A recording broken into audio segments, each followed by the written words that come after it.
Hello student, very welcome to our YouTube channel. This is Rashmi Singh. PCS का paper हम solve करा रहे थे। 27 अक्टूबर को जो पेपर हुआ था पीसीएस का, उसे हम सॉल्व करा रहे थे और ये पार्ट हमने फर्स्ट करवा दिया था जिसमें हमने 75 क्वेश्चन कंप्लीट करवा दिए थे, 75 क्वेश्चन सॉल्व करवा दिए थे। आज पार्ट सेकंड है और इसमें हम कराने वाले हैं 75 क्वेश्चन। टोटल हो जाएंगे 150 क्वेश्चन। ठीक है, पीसीएस का जो फर्स्ट पेपर होता है जीएस का, उसमें 150 क्वेश्चन आते हैं जीएस से, यानी सामान्य अध्ययन से आते हैं। और एक पेपर होता है जो जीएस सेकंड का होता है, वो सीसेट का होता है। ठीक है, वो किसका होता है? सीसेट का। अगर आप लोगों का डिमांड रहेगा तो हम सीसेट भी आपको सॉल्व करा देंगे। ठीक है, आइए चलते हैं आज के पार्ट सेकंड पर और कर लेते हैं सॉल्व क्वेश्चन। ये जो सीरीज है, इसकी लाने का हमारा उद्देश्य क्या था कि आने वाली जो एग्जाम है, आयोग जिस तरह से पैटर्न चेंज कर रहा है उससे आप रूबरू हो जाए और उस तरह से आपको सॉल्व भी क्वेश्चन करने हैं जिस तरह से आयोग पूछ रहा है। आपकी प्रैक्टिस भी हो जाएगी और आने वाली एग्जाम में इससे आपको बहुत ज़्यादा मदद मिलने वाली है। ठीक है, आइए चलते हैं। क्वेश्चन नंबर है 75 तक हम कंप्लीट करा दिए थे। आज है क्वेश्चन नंबर 76। क्वेश्चन नंबर है 76। देखते हैं क्या पूछते हैं। सुएज नहर यानी सुएज कैनाल निम्नलिखित में से किन्हें जोड़ती है? आपको बताना है किन्हें जोड़ती है। फर्स्ट स्टेटमेंट है अटलांटिक महासागर, सेकंड है लाल सागर, थर्ड है भूमध्य सागर, फोर्थ है हिंद महासागर। अब आपको बताना है कि सुएज कैनाल है किसको किसको जोड़ती है। पहले हम यहाँ देख लेते हैं, बाद में चलते हैं अपने ऑप्शन पे, क्योंकि मैंने इस पर जूम किया हुआ है। जो बच्चे मोबाइल में पढ़ रहे हैं उन्हें आसानी हो देखने में, और बाकी अगर हम इसे छोटा कर देते हैं तो बच्चे लैपटॉप में तो पढ़ लेंगे, लेकिन जो कंप्यूटर वाले जो बच्चे मोबाइल वाले हैं उन्हें दिक्कत होगी। ठीक है, तो देख लेते हैं। सुएज जो नहर है किसको किसको जोड़ती है बच्चे? ये जोड़ती है रेड सी एंड मेडिटेरियन सी को। ठीक है, यानी कि लाल सागर एंड भूमध्य सागर को। ठीक है, लाल सागर और भूमध्य सागर। तो आंसर क्या होगा? 2 और 3। ठीक है, अब इसको हम स्क्रॉल कर लेते हैं, चलते हैं अपने इसके ऑप्शन पर, देख लेते हैं ऑप्शन में क्या बताया गया है। ठीक है, ऑप्शन यहाँ पे दिए गए हैं, क्योंकि इसमें जूम किया है इसलिए आप लोगों को नहीं दिख रहे हैं। हम इसको स्क्रॉल कर लेते हैं, ऑप्शन आप लोगों को दिख जाएंगे। ठीक है, 2 और 3 आ गया ना, जैसे कि मैंने पहले ही आपको बता दिया था। ऑप्शन क्या आ जाएगा? किसको किसको जोड़ती है? ये अटलांटिक, ये Mediterranean Sea and Red Sea. ठीक है, Suez canal, Mediterranean Sea and Red Sea, यानी कि लाल सागर और भूमध्य सागर को। 2 और 3 आंसर आया था। ऑप्शन डी इसका राइट आंसर होने वाला है क्वेश्चन नंबर 75 का। नहीं, 75 तो हो गया, 76 का। ठीक है, ऑप्शन डी। ओके, ठीक है, नेक्स्ट चलते हैं। क्वेश्चन नंबर है 77। फटाफट कराएंगे क्योंकि कल नहीं, जो पहले मैंने इसका फर्स्ट पार्ट कराया था थोड़ा लेंदी हो गया था, क्योंकि हम उसको एक्सप्लेनेशन कर रहे थे। अब बहुत जहाँ पे लगेगा रेयर हम कराएंगे एक्सप्लेनेशन, जहाँ पे लगेगा कि कराना जरूरी है, लेकिन अदरवाइज सभी उस क्वेश्चन में नहीं कराएंगे, नहीं तो बहुत ज़्यादा लेंदी वीडियो हो जाता है और लेंदी वीडियो बच्चे देखना पसंद नहीं करते हैं। ठीक है, क्वेश्चन नंबर है 77। एपिको आंदोलन निम्नलिखित में से किन भारतीय राज्यों से संबंधित है? फर्स्ट है उत्तराखंड, सेकंड है उत्तर प्रदेश, थर्ड है केरल, फोर्थ है कर्नाटक। नीचे दिए कुर्सी से उत्तर आपको चुनना, option A, option B, option C, option D. Appiko आंदोलन क्या होता है? एपिको आंदोलन क्या है पहले आप ये समझ लीजिए। कहाँ से संबंधित है ये बता दें, कर्नाटक से संबंधित है। एपिको आंदोलन है ये 1983 में चलाया गया। कर्नाटक के उत्तर जो कन्नड़ जिला है वहाँ से शुरू किया गया था। जैसे कि चिपको आंदोलन आपने सुना होगा, चिपको आंदोलन। ठीक है, चिपको आंदोलन सुना होगा। ये कहाँ से स्टार्ट हुआ था आंदोलन? एक मिनट बच्चे, पेन का जहाँ भी काम आता है हमारा पेन पता नहीं क्या।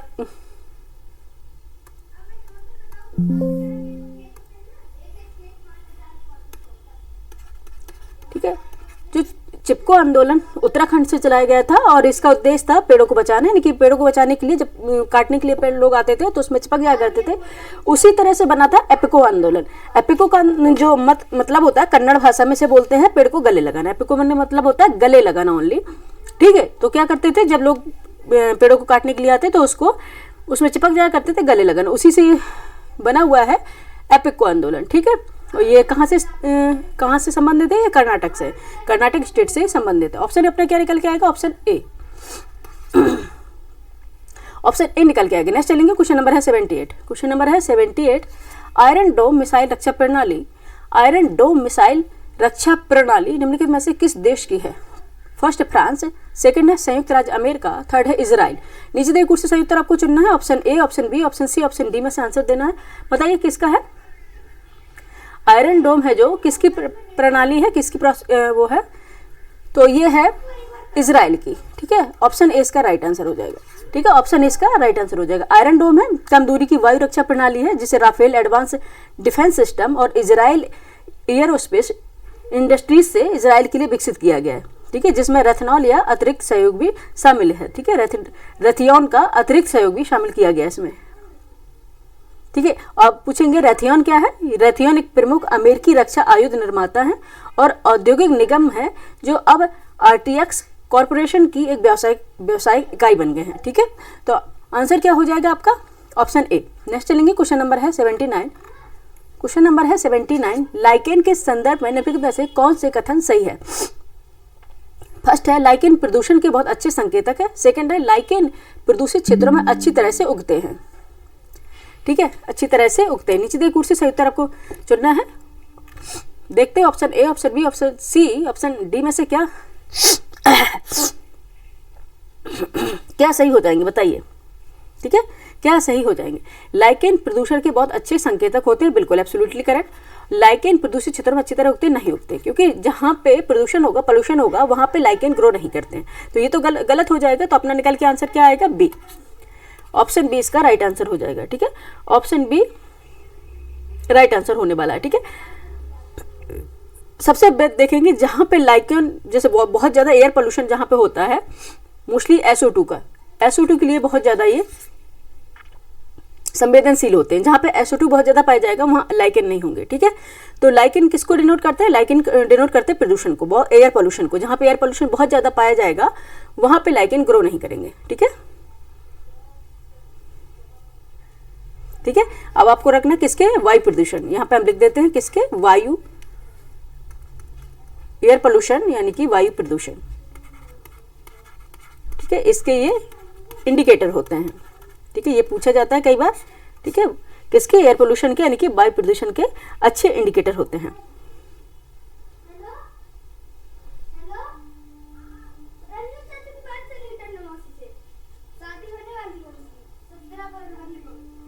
ठीक है, नेक्स्ट चलते हैं, क्वेश्चन नंबर है 79। क्वेश्चन नंबर चलते हैं क्वेश्चन नंबर 80, ठीक है। नीचे दो कथन दिए गए जिनमें से अभिकथन है, दूसरे को कारण आर कहा गया। सेशन रीजन क्वेश्चन है, अभिकथन है भारत में संसदीय शासन प्रणाली है, भारत में संसदीय शासन प्रणाली है। कारण आर है भारत में कार्यपालिका व्यवस्थापिका के प्रति उत्तरदायी है, व्यवस्थापिका के प्रति उत्तरदायी। नीचे दिए कुर्सी उत्तर आपको चुनना, option A, option B, option C, option D. बताइए आंसर क्या हो जाएगा। क्वेश्चन नंबर 80 का आंसर बताए फटाफट, क्या होगा,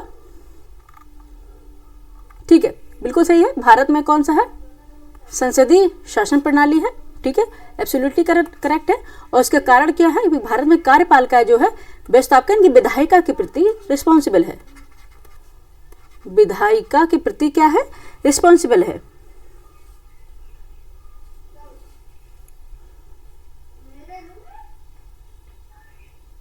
ठीक है, ये रखना है। एक मिनट, ठीक है, विधायिका के प्रति क्या है, ये रिस्पॉन्सिबल है,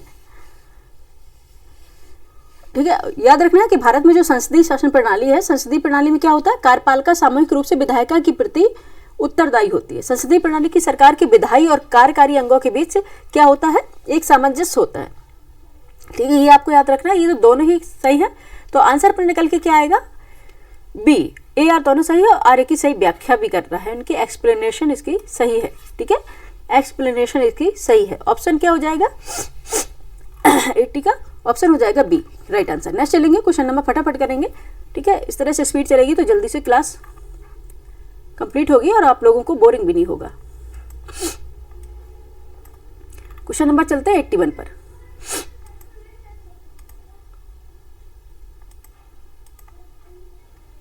क्वेश्चन नंबर है 81, क्या पूछा गया देख ले, ठीक है। आप लोगों को जो पीसीएस का नहीं दिया होगा वो अपनी तैयारी जा सकते हैं, ठीक है, वो अपनी तैयारी जा सकते हैं। पर्यावरण की वहन क्षमता के संदर्भ में निम्नलिखित में से कौन सी कथन सही है। फर्स्ट स्टेटमेंट है संसाधन निष्करण की दर संसाधन सृजन की दर से अधिक रहनी चाहिए। सेकंड स्टेटमेंट है अपशिष्ट का उत्पादन पर्यावरण की अवशोषण क्षमता के भीतर रहना चाहिए। नीचे दिए कुछ उत्तर चुनना आपको, option A, option B, option C और ऑप्शन डी में से क्या सही होंगे। पहले आप देख लेते हैं इसमें बताया क्या गया है। बताया क्या है, संसाधन निष्करण की दर संसाधन सृजन की दर से अधिक रहेगी, ये गलत है। अगर हम किसी रिसोर्सेज को यूज ज़्यादा करते हैं लेकिन रिसोर्सेज की जो बनने की दर है वो क्या होनी चाहिए, अधिक होनी चाहिए, ठीक है, रिसोर्सेज अधिक होने चाहिए और उसका यूज हम कम करें तब वो सही होगा। ठीक है, ये गलत हो गया। सेकंड स्टेटमेंट है अपशिष्ट का उत्पादन पर्यावरण की अवशोषण क्षमता के भीतर रहना चाहिए, ये बिल्कुल सही है, ये बिल्कुल सही है। अपशिष्ट का जो उत्पादन है पर्यावरण की जो अवशोषण क्षमता है, जितना वो कार्बन एब्जॉर्ब कर सकते हैं उसके अंडर ही रहना चाहिए, तो ये बिल्कुल सही है। तो स्टेटमेंट क्या आ जाएगा अपन निकल के, ऑप्शन क्या आ जाएगा, केवल सेकंड सही है, ऑप्शन सी राइट हो जाएगा। ठीक है, ऑप्शन सी राइट हो गया। ठीक है, नेक्स्ट चलते हैं, क्वेश्चन नंबर है 82। क्वेश्चन नंबर है 82। सूची फर्स्ट को सूची सेकंड से सुमेलित करना है। सूची के नीचे दिए गए कूट का प्रयोग का सही उत्तर चुनना है। एक तरफ शासक दिए गए, दूसरी तरफ उसके राजवंश दिए गए हैं।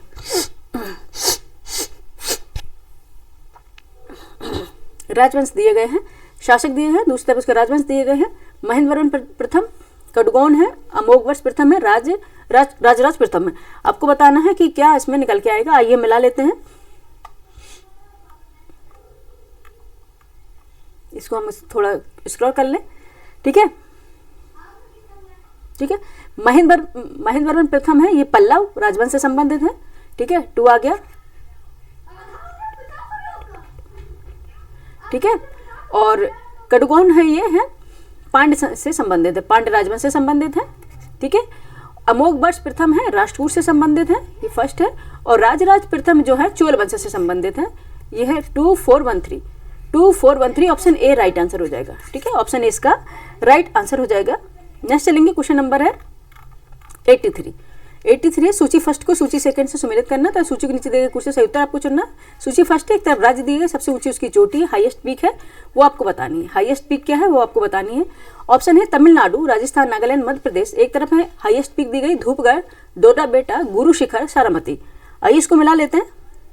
ठीक है, आइए इसको मिला लेते हैं। पहले देखेंगे तमिलनाडु की अगर हम हाईएस्ट पीक देखेंगे तो कौन सी है, डोडा बेटा है। ठीक है, तो यहाँ पे 2 निकाल लेंगे। राजस्थान की क्या है, गुरु शिखर है, माउंट आबू की। ठीक है, तो ये आ जाएगा क्या, 3 आ जाएगा। ठीक है, और नागालैंड की क्या है, नागालैंड की क्या है बच्चे, नागालैंड की सारामती, यहाँ पे 4 आ गया। और मध्य प्रदेश की धूपगढ़। ठीक है, ये आ गया फर्स्ट है, 2341 ऑप्शन बी इसका राइट आंसर हो गया। ठीक है, ऑप्शन बी क्या राइट आंसर हो गया। याद रखना, तमिलनाडु राज्य की हाईएस्ट पीक है डोडा बेटा, राजस्थान की है गुरु शिखर, और नागालैंड की है सारामती, और मध्य प्रदेश की धूपगढ़। ठीक है, ऑप्शन क्या हो गया, बी राइट आंसर हो गया। नेक्स्ट चलेंगे, क्वेश्चन नंबर है 84। क्वेश्चन नंबर है 84। नीचे 2 कथन दिए गए हैं, जिसमें एक उपकथन है, दूसरे को कारण आर कहा गया है। ठीक है, नेक्स्ट अब इसको स्क्रॉल कर लेते हैं। इसके जो ऑप्शन है, क्या कहा गया है, हाँ ठीक है। अभी कथन है, बाबर ने चगताई तुर्की में, ठीक है पढ़ना अच्छे से, बाबर ने चगताई तुर्की में तुजो के बाबरी लिखा। ठीक है, कारण आ रहा है तुर्की मुगल दरबार की राजभाषा थी। बताइए क्या सही होगा, नीचे दे कुछ सही उत्तर चुनना है। Option A, option B, option C, option D में आंसर होगा आपका। बताइए क्या हो जाएगा। ठीक है, बाबर ने चगताई तुर्की में तुजो के बाबरी लिखा, बिल्कुल सही है, लेकिन तुर्की मुगल दरबार की राजभाषा नहीं थी। ठीक है, कौन सी थी, मुगल दरबार की जो राजभाषा थी वो फारसी थी बच्चे। ठीक है, तुर्की नहीं थी, क्या थी, फारसी थी। तो आंसर क्या हो जाएगा, ए सही है लेकिन आर गलत है। ए सही है किंतु आर गलत है। ठीक है, ऑप्शन डी राइट आंसर हो जाएगा। ठीक है, ऑप्शन डी इसका राइट आंसर हो जाएगा। मुगल दरबार की राजभाषा क्या थी, फारसी थी। ठीक है, जो फारसी भाषा थी, जिसमें संस्कृत हो, शैक्षणिक काम हो या प्रशासनिक काम है, उनमें सब में उपयोग की जाती थी। बाद में अकबर ने 1570 में से साम्राज्य की एकमात्र आधिकारिक भाषा घोषित भी कर दिया था। ठीक है, कौन सी भाषा थी, फारसी, याद रखना। नेक्स्ट चलेंगे, क्वेश्चन नंबर 85 है। क्वेश्चन नंबर 85 है, life style for the environment. ठीक है, life style for the environment, life के संदर्भ में निम्नलिखित में से कौन से कथन सही है। फर्स्ट है, फर्स्ट स्टेटमेंट दिया गया, इसे जून 2022 में लॉन्च किया गया था। सेकेंड स्टेटमेंट दिया गया, इसके विचार को मैड्रिड स्पेन में COP25 में प्रस्तावित किया गया था। बताइए क्या आंसर हो जाएगा। ठीक है, इसे जून 2022 में लॉन्च किया गया था, एब्सोल्युटली करेक्ट। ठीक है, एब्सोल्युटली करेक्ट। लेकिन इसमें क्या दिया गया, इसके विचार को मैड्रिड स्पेन में COP25 में प्रस्तावित किया गया था। ठीक है,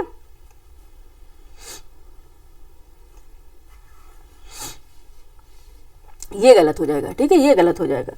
लाइव यानी कि पर्यावरण के लिए जीवन शैली को 5 जून 2022 को प्रधानमंत्री नरेंद्र मोदी द्वारा वैश्विक स्तर पर लॉन्च किया गया था। याद रखना, इसकी अवधारणा को प्रस्ताव ग्लासगो, ठीक है, ग्लासगो नवंबर 2021 में आयोजित COP26 में रखा गया था। ठीक है, कहाँ पर रखा गया था, इसमें क्या दे दिया, स्पेन में, ये गलत हो गया। ठीक है, कहाँ पर रखा गया था, ये ग्लासगो में 2021 में रखा गया था, और ये रखा था COP 26 में, COP 25 में नहीं, COP 26 में रखा गया था। ठीक है, इसलिए ये गलत हो गया। ठीक है, इसमें मैंडेट बता दिया गया, ये नहीं है। तो ऑप्शन क्या हो गया अपना, निकल के क्या आएगा ऑप्शन, अगर सेकंड स्टेटमेंट गलत हो गया और फर्स्ट स्टेटमेंट सही है तो आंसर निकल के आ गया अपना बी। ठीक है, 85 क्वेश्चन क्या हो गया आंसर, ऑप्शन बी। नेक्स्ट चलेंगे, क्वेश्चन नंबर है 86। नीचे दो कथन दिए गए हैं जिनमें से एक को अभिकथन है तो दूसरे को आर कहा गया। अभिकथन है राष्ट्रीय एकता की अवधारणा में राजनीतिक, आर्थिक, सामाजिक, सांस्कृतिक एवं मनोवैज्ञानिक आयाम तथा उनके बीच आंतरिक संबंध सम्मिलित हैं। ठीक है, कारण आर है राष्ट्रीय एकता परिषद का गठन 1961 में अनेकता में एकता के सिद्धांत के आधार पर किया गया था। नीचे दिए कुछ सही उत्तर आपको चुनना है, option A, option B, option C, option D में से क्या राइट आंसर होगा। क्या राइट आंसर होगा, आइए देख लेते हैं। पहले हम राष्ट्रीय एकता की अवधारणा में राजनीतिक, आर्थिक, सामाजिक, सांस्कृतिक और मनोवैज्ञानिक आयाम तथा उनके बीच आंतरिक संबंध सम्मिलित है, बिल्कुल सही है। ठीक है, तो राष्ट्रीय एकता परिषद का गठन 1960 में अनेकता में एकता के सिद्धांत के आधार पर किया गया था। इसकी स्थापना की गई थी प्रधानमंत्री जवाहरलाल नेहरू द्वारा। ठीक है, ये भी सही है। ठीक है, लेकिन ये एक दूसरे की व्याख्या नहीं कर रहे हैं। ठीक है, आइए देख लेते हैं। ए आर दोनों सही, किंतु आर की सही व्याख्या नहीं कर रहा है, तो क्या हो जाएगा आंसर, सी हो जाएगा। ऑप्शन सी इसका राइट आंसर हो जाएगा। ठीक है, ऑप्शन सी क्या इसका राइट आंसर हो जाएगा। नेक्स्ट चलेंगे, क्वेश्चन नंबर है 87 पे। क्वेश्चन नंबर 87 है, निम्नलिखित पर विचार कीजिए तथा उन्हें सही काल क्रमानुसार क्रम में व्यवस्थित करना है। क्रोनोलॉजिकल ऑर्डर में आपको व्यवस्थित करना है। फर्स्ट है काम के बदले अनाज कार्यक्रम, सामुदायिक विकास कार्यक्रम, स्वरोजगार के लिए ग्रामीण युवाओं का प्रशिक्षण ट्राइशम, 4 है सूखा प्रवण क्षेत्र कार्यक्रम। ठीक है, जो देखते हैं काम के बदले अनाज, काम के बदले भोजन या कार्यक्रम हुआ था 1977 में। ठीक है, 1977 में ये स्टार्ट किया गया था काम के बदले भोजन कार्यक्रम। ठीक है, काम के बदले अनाज कार्यक्रम, ये भी है। ठीक है, ये भी सही है। और सामुदायिक विकास कार्यक्रम है, सामुदायिक विकास कार्यक्रम 1952 में आया था। कब आया था, 1952 में आया था। ठीक है, 1952 में आया था। स्वरोजगार के लिए ग्रामीण युवाओं का प्रशिक्षण यानी कि ट्राइसेम, ये आया था 1979 में, 1979 में। ठीक है, 1979 में आएगा। और लास्ट में सूखा प्रवण क्षेत्र कार्यक्रम, ये कब आया था, ये आया था 1973 से 74 में, 1973 से 74 के बीच ये आया था। अब हम इसको अरेंज कर लेते हैं, कौन पहले आएगा। ठीक है, इसको अरेंज कर लेते हैं, कौन पहले आएगा। पहले आएगा सामुदायिक विकास कार्यक्रम, ठीक है, 1952। उसके बाद आएगा सूखा प्रवण क्षेत्र जो है यानी कि 4। उसके बाद आएगा काम के बदले अनाज। ठीक है, काम के बदले अनाज फर्स्ट आएगा। और सबसे लास्ट में कौन सा हमारा आने वाला है, स्वरोजगार के लिए ग्रामीण युवाओं का प्रशिक्षण, ये 3, 2413 ये इसका क्रोनोलॉजिकल ऑर्डर हो गया। अब इसको ऑप्शन में देख लेते हैं। ठीक है, इसके ऑप्शन अलग से दिए गए हैं, हम इसको देख लेते हैं, वहाँ पे स्क्रॉल कर ले रहे हैं। सॉरी, ठीक है, यहाँ पे चलेंगे। ठीक है, ऑप्शन इसके ऊपर दिए गए हैं क्योंकि हम इसको जूम कर लिया है ना, नहीं तो आप लोगों को मोबाइल में पढ़ने में दिक्कत हो जाएगी बच्चे। ठीक है, तो क्या निकल के आया था बच्चे, 2413। ठीक है, ये निकल के आया था। क्वेश्चन नंबर है ऑप्शन ए, ऑप्शन ए इसका राइट आंसर हो जाएगा। 2413 आया था। ठीक है, ऑप्शन इसका क्या है, राइट आंसर हो गया। नेक्स्ट चलेंगे क्वेश्चन नंबर 88 पर। क्वेश्चन नंबर 88 है, निम्नलिखित में से किसके द्वारा वार्षिक भूजल गुणवत्ता रिपोर्ट 2024 तैयार की गई थी। ये आपको बताना है, निम्नलिखित में किसके द्वारा वार्षिक भूजल गुणवत्ता रिपोर्ट 2024 तैयार की गई थी। फर्स्ट है केंद्रीय प्रदूषण नियंत्रण बोर्ड, सेकंड है केंद्रीय जल आयोग, थर्ड है केंद्रीय भूजल बोर्ड। नीचे देखे कुछ से सही उत्तर आपको चुनना कूट है, option A, option B, option C, option D में से बताइए आंसर क्या हो जाएगा, बताइए क्या हो जाएगा। ये है केंद्रीय भूजल बोर्ड, इसके द्वारा। तो ऑप्शन क्या है, ए। ठीक है, केवल इसमें इतने दिए गए हैं, इस तरह से आयोग आप पूछ रहा है। ठीक है, बिल्कुल क्लियर है होगा आपका, तभी आप ये कर पाएंगे। ठीक है, वार्षिक भूजल गुणवत्ता रिपोर्ट 2024 जल शक्ति मंत्रालय के अंतर्गत केंद्रीय भूजल बोर्ड CGWB द्वारा तैयार की जाती है। ठीक है, केंद्रीय प्रदूषण नियंत्रण बोर्ड CPCB द्वारा सतही जल और वायु गुणवत्ता की निगरानी करता है, जबकि केंद्रीय जल आयोग CWC जल संसाधन प्रबंधन का कार्य संभालता है। ठीक है, तो ऑप्शन क्या हो गया, ए हो गया। नेक्स्ट चलेंगे क्वेश्चन नंबर 89। ओजोन परत के संदर्भ में निम्नलिखित में से कौन सा कथन सही है आपको बताना। फर्स्ट स्टेटमेंट है ओजोन परत पृथ्वी की सतह को सूर्य से आने वाली पराबैंगनी विकिरण से बचाती है, यानी कि अल्ट्रावायलेट रेस से बचाती है। सेकंड है ओजोन क्षरण को क्लोरोफ्लोरोकार्बन से जोड़ा गया है। ठीक है, बताइए क्या स्टेटमेंट सही है। नीचे देखिए कुछ उत्तर चुनना, option A, option B, option C, option D में से क्या राइट होगा। ठीक है, क्या राइट होगा बताइए। ठीक है, ये सभी जानते हैं कि ओजोन परत पृथ्वी की सतह को सूर्य से आने वाली पराबैंगनी विकिरण से बचाती है, एब्सोल्युटली करेक्ट। ठीक है, अल्ट्रावायलेट जो रेस हैं उनसे बचाती है कौन सी, ओजोन लेयर। नेक्स्ट देखेंगे ओजोन क्षरण को क्लोरोफ्लोरोकार्बन यानी कि किसके, सीएफसी। ठीक है, सीएफसी सबसे प्रमुख है कौन सा, क्लोरोफ्लोरोकार्बन है जो सीएफसी जिसे बोलते हैं। ये अधिकांश देखेंगे जो रेफ्रिजरेटर है, एयर कंडीशनर है और एरोसोल स्प्रे, इनमें जो उपयोग किया जाता है इनमें निकलती है। ठीक है, समताप मंडल में पहुंचने पर सीएफसी ये है जो क्लोरीन परमाणु मुक्त हो जाते हैं, इससे जो ओजोन अणुओं को यानी कि O3 को तोड़कर ऑक्सीजन यानी कि O2 में बदल देते हैं। ठीक है, क्या करते हैं, जो ऑक्सीजन होते हैं O3, ये क्या होता है, ऑक्सीजन 3 ऑक्सीजन के अणु होते हैं जो मिलकर क्या बन जाता है, ओजोन O3। ठीक है, तो ये इसको बदलकर ये फिर से क्या कर देते हैं, ऑक्सीजन में तोड़ देते हैं, O2 में बदल देते हैं, जिससे ओजोन परत पतली हो जाती है। ठीक है, इसलिए ये हार्मफुल है किसके लिए, ओजोन के लिए, ओजोन लेयर के लिए। ठीक है, तो आंसर क्या हो जाएगा, दोनों ही सही है, ऑप्शन डी राइट आंसर हो जाएगा। ठीक है, ऑप्शन डी इसका राइट आंसर हो जाएगा। नेक्स्ट चलेंगे, क्वेश्चन नंबर 90 है। क्वेश्चन नंबर 90 भारत वन स्थिति रिपोर्ट 2023 के अनुसार उत्तर प्रदेश के निम्नलिखित में से किन जिलों में उनके कुल क्षेत्रफल के 20% से अधिक पर वन हैं, ठीक है, फॉरेस्ट हैं। फर्स्ट है बहराइच, चंदौली, श्रावस्ती। नीचे दिए कुछ से सही उत्तर आपको चुनना है, option A, option B, option C, option D में से क्या राइट होगा। ठीक है, एक बार दोबारा से पढ़ लें। भारत वन स्थिति रिपोर्ट 2023 के अनुसार उत्तर प्रदेश के निम्नलिखित में से किन जिलों में, किन डिस्ट्रिक्ट में उनके कुल क्षेत्रफल के 20% से अधिक पर फॉरेस्ट हैं। ठीक है, फॉरेस्ट कवर है, बताइए आपको बहराइच, चंदौली, श्रावस्ती में कौन होगा। ठीक है, किसमें है ये है चंदौली और श्रावस्ती में। ठीक है, ऑप्शन हो जाएगा डी राइट आंसर हो जाएगा। ठीक है, भारत वन स्थिति रिपोर्ट 2023 के अनुसार चंदौली में कितना है, 21.63%। ठीक है, 63% है चंदौली में। और श्रावस्ती में कितने बच्चे हैं, 20.95%। ठीक है, इन पे इनके वन क्षेत्र है, इनके भौगोलिक क्षेत्रफल के 20% से अधिक है। बहराइच में वन क्षेत्रफल देखेंगे तो ये कितना है, 10% है, यहाँ पे 10% अबव है, 0.15% ये है बहराइच में। सबसे चंदौली और श्रावस्ती में है 20% से अधिक है। तो आंसर अपन निकल के क्या आएगा, डी। ठीक है, ऑप्शन डी इसका राइट आंसर हो गया। नेक्स्ट चलेंगे क्वेश्चन नंबर 91 पर। ठीक है, क्वेश्चन नंबर है 91, देख लेते क्या पूछ रहा है।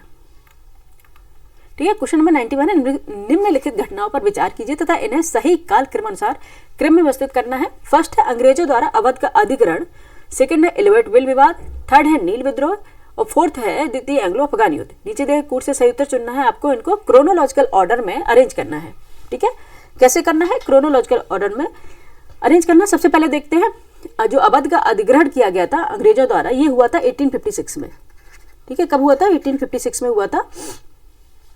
और नील विद्रोह सभी जानते हैं, इंडिगो जो मूवमेंट है ये हुआ था कब, 1859 से 60 के बीच, 1859 से 60 के बीच हुआ था। एलिवेट विल कब आया था बच्चे, एलिवेट विल आया था 1883 में, 1883 में। ठीक है, एलिवेट विल विवाद, ठीक है, 1883 में। और दूसरा जो एंग्लो अफगान युद्ध हुआ था जिसे वो 1878 से ये आया था, यहाँ पे लिख दे रहे हैं हम इसको, 1878 से लेके 80 के बीच में। ठीक है, अब इसको अरेंज कर लेते हैं, आइए।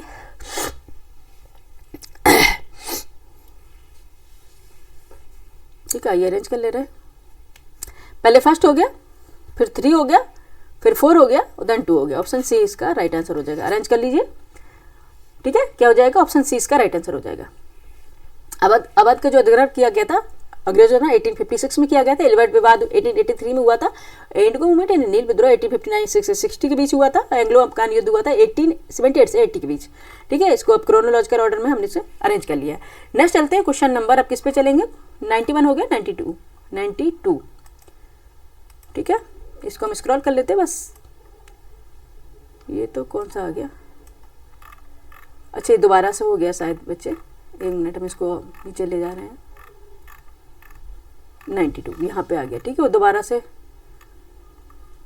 वो स्कैन हो गई होगी। ठीक है, 92 है उत्तर प्रदेश के निम्नलिखित जिलों में से 92 है उत्तर प्रदेश के निम्नलिखित जिलों में से कौन से जिले उत्तर प्रदेश के केवल एक अन्य जिले के साथ अपनी सीमा साझा करते हैं। आपको बताना है कौन सा ऐसा जिला है जो सिर्फ एक किसी जिले से अपनी सीमा साझा करता है, वो कौन सा होगा उत्तर प्रदेश का डिस्ट्रिक्ट। फर्स्ट है ललितपुर, सहारनपुर, सोनभद्र। नीचे दिए कुछ से सही उत्तर आपको चुनना है। ठीक है, ठीक है, क्या हो जाएगा ललितपुर। ठीक है, ललितपुर है ये, आपने देखा होगा नीचे अगर हम यूपी में देखेंगे सबसे नीचे लास्ट में यूं लटका दिखता है ललितपुर। ठीक है, जो हम उत्तर प्रदेश बनाते हैं ना इस तरह से बनाते हैं, तो आप देखेंगे कि जो ये नीचे लटका हुआ भाग है ये ललितपुर हो जाता है। ठीक है, अब इसको मिटा दें क्योंकि हमें लिखने को भी करना है। ये ललितपुर है और ललितपुर जो है सिर्फ झांसी से सीमा साझा करता है। ठीक है, किससे करता है, झांसी से सीमा साझा करता है, केवल एक डिस्ट्रिक्ट से सीमा साझा कर रहा है। बात करें कि सहारनपुर की, और सहारनपुर की जो सीमा है शामली से मिलती है और मुजफ्फरनगर से भी मिलती है। किससे, मुजफ्फरनगर से। ठीक है, अच्छे से मैपिंग करिएगा, जब हम करवाते हैं तो बच्चों को लगता है कि मैम ऐसे ही करवा रही हैं। ठीक है, जब आयोग पूछता है तब समझ में आता है। ठीक है, और सोनभद्र की सीमा है मिर्जापुर चंदौली से मिलती है। किससे मिलती है, मिर्जापुर, और ये तो देख ले रहे हैं आप मैप लगा हुआ है, और चंदौली से मिलती है। ठीक है, तो ये दो से मिल रहे हैं, केवल ललितपुर है जो एक डिस्ट्रिक्ट से सीमा साझा कर रहा है। तो आंसर अपना हो जाएगा निकल के ऑप्शन बी। ठीक है, क्या निकल के आएगा, बी। ठीक है, केवल ललितपुर। ठीक है, और सहारनपुर, शामली, मुजफ्फरनगर से कर रहा है, सोनभद्र, मिर्जापुर और चंदौली से। नेक्स्ट चलेंगे, क्वेश्चन नंबर है 93। क्वेश्चन नंबर है 93, निम्नलिखित में से कौन सा या युग में यानी कौन सी युग में सही सम्मिलित है। एक तरफ रेलवे मंडल दिए गए, दूसरी तरफ उनका मुख्यालय दिया गया यानी कि हेडक्वार्टर दिए गए हैं। फर्स्ट है उत्तर रेलवे नई दिल्ली, सेकंड है उत्तर पूर्वी रेलवे गोरखपुर, थर्ड है दक्षिण पूर्वी रेलवे कटक। नीचे दिए कुछ से सही उत्तर चुनना, आपको option A, option B, option C, option D में से राइट आंसर बताना। 1 मिनट बच्चे,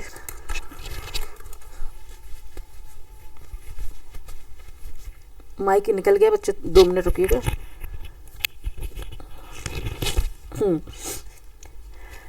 क्या कौन से क्वेश्चन पे चल रहे थे, क्वेश्चन नंबर 93।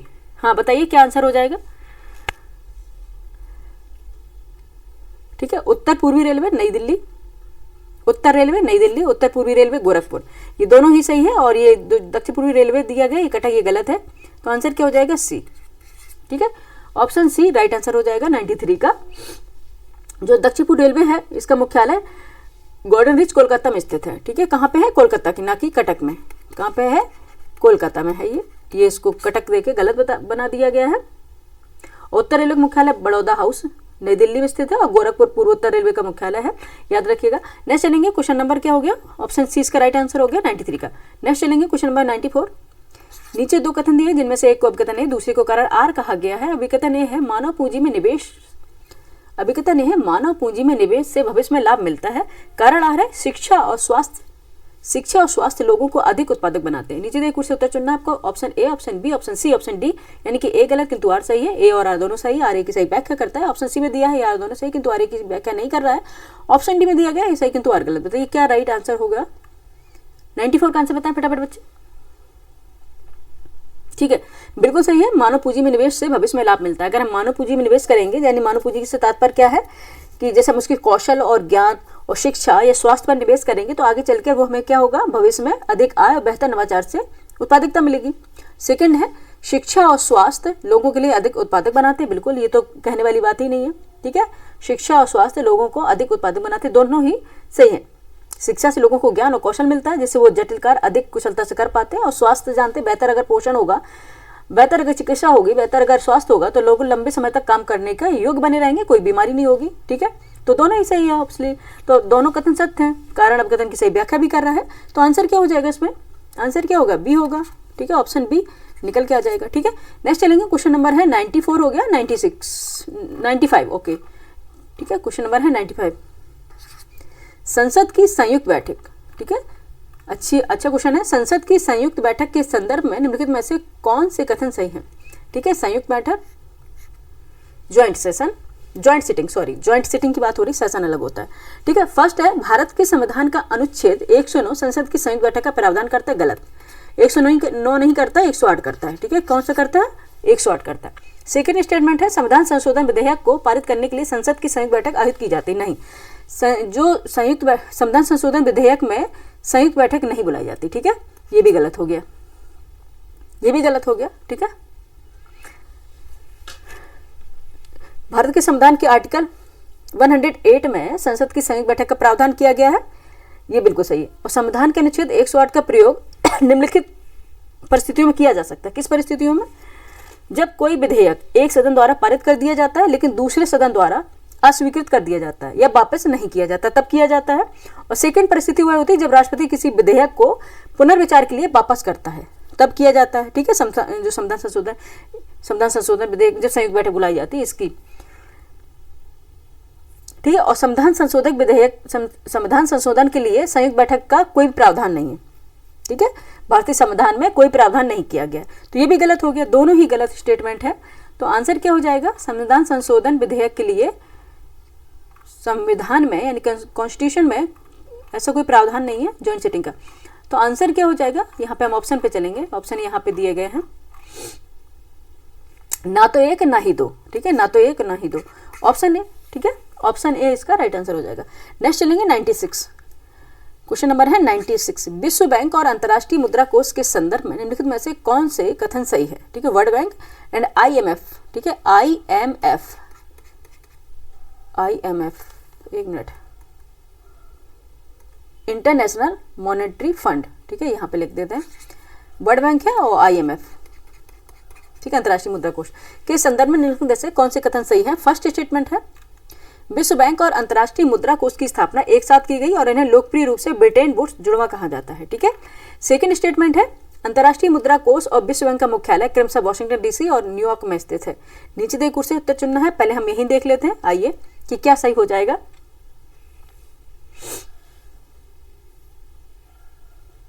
ठीक है, विश्व बैंक और अंतर्राष्ट्रीय मुद्रा कोष की स्थापना एक साथ की गई तो इन्हें लोकप्रिय रूप से ब्रिटेन वुड्स जुड़वा कहा जाता है, ठीक है। देखेंगे सेकेंड विश्व युद्ध के बाद अंतर्राष्ट्रीय आर्थिक सहयोग को बढ़ावा देने के लिए 1944 में, ठीक है, 1944 में संयुक्त राज्य अमेरिका के ब्रेटन वुड्स न्यू हैम्पशायर में एक सम्मेलन आयोजित किया गया, ठीक है। इस सम्मेलन के में ही क्या किया गया था? अंतर्राष्ट्रीय मुद्रा कोष है और अंतर्राष्ट्रीय पुनर्निर्माण और विकास बैंक की स्थापना की गई थी, जिसे बाद में विश्व बैंक का समूह दे दिया गया है। इन दोनों संस्थाओं को सामूहिक रूप से ब्रेटन वुड्स जुड़वा के नाम से भी जाना जाता है, ठीक है, जैसे इसमें कहा गया, बिल्कुल सही है। सेकंड स्टेटमेंट क्या किया? अंतर्राष्ट्रीय मुद्रा कोष और विश्व बैंक समूह का मुख्यालय वॉशिंगटन DC, ठीक है, वॉशिंगटन DC में है और जबकि संयुक्त राष्ट्र का मुख्यालय न्यूयॉर्क में स्थित है, ठीक है। इसमें उल्टा कर दिया गया, अंतर्राष्ट्रीय मुद्रा कोष का है, ठीक है, अंतर्राष्ट्रीय जो मुद्रा कोष है और ये है कहाँ पे है, ठीक है, यहाँ पे अंतर्राष्ट्रीय मुद्रा कोष है और विश्व बैंक, इन दोनों का ही जो संयुक्त रूप से है मुख्यालय वॉशिंगटन DC में है, अलग अलग नहीं है इनका, ठीक है। कहाँ पे है? वॉशिंगटन DC में। और संयुक्त राष्ट्र का मुख्यालय जो है, संयुक्त राष्ट्र का मुख्यालय न्यूयॉर्क में है, ठीक है, ये इसलिए इधर गलत हो गया, याद रखना। अंतर्राष्ट्रीय मुद्रा कोष और विश्व बैंक समूह का मुख्यालय वॉशिंगटन DC में है और जबकि संयुक्त राष्ट्र का मुख्यालय है न्यूयॉर्क में, ठीक है। तो ये वाला गलत हो गया, तो स्टेटमेंट यहाँ पे हम इसको क्रॉस कर लेते हैं। फर्स्ट स्टेटमेंट करेक्ट है।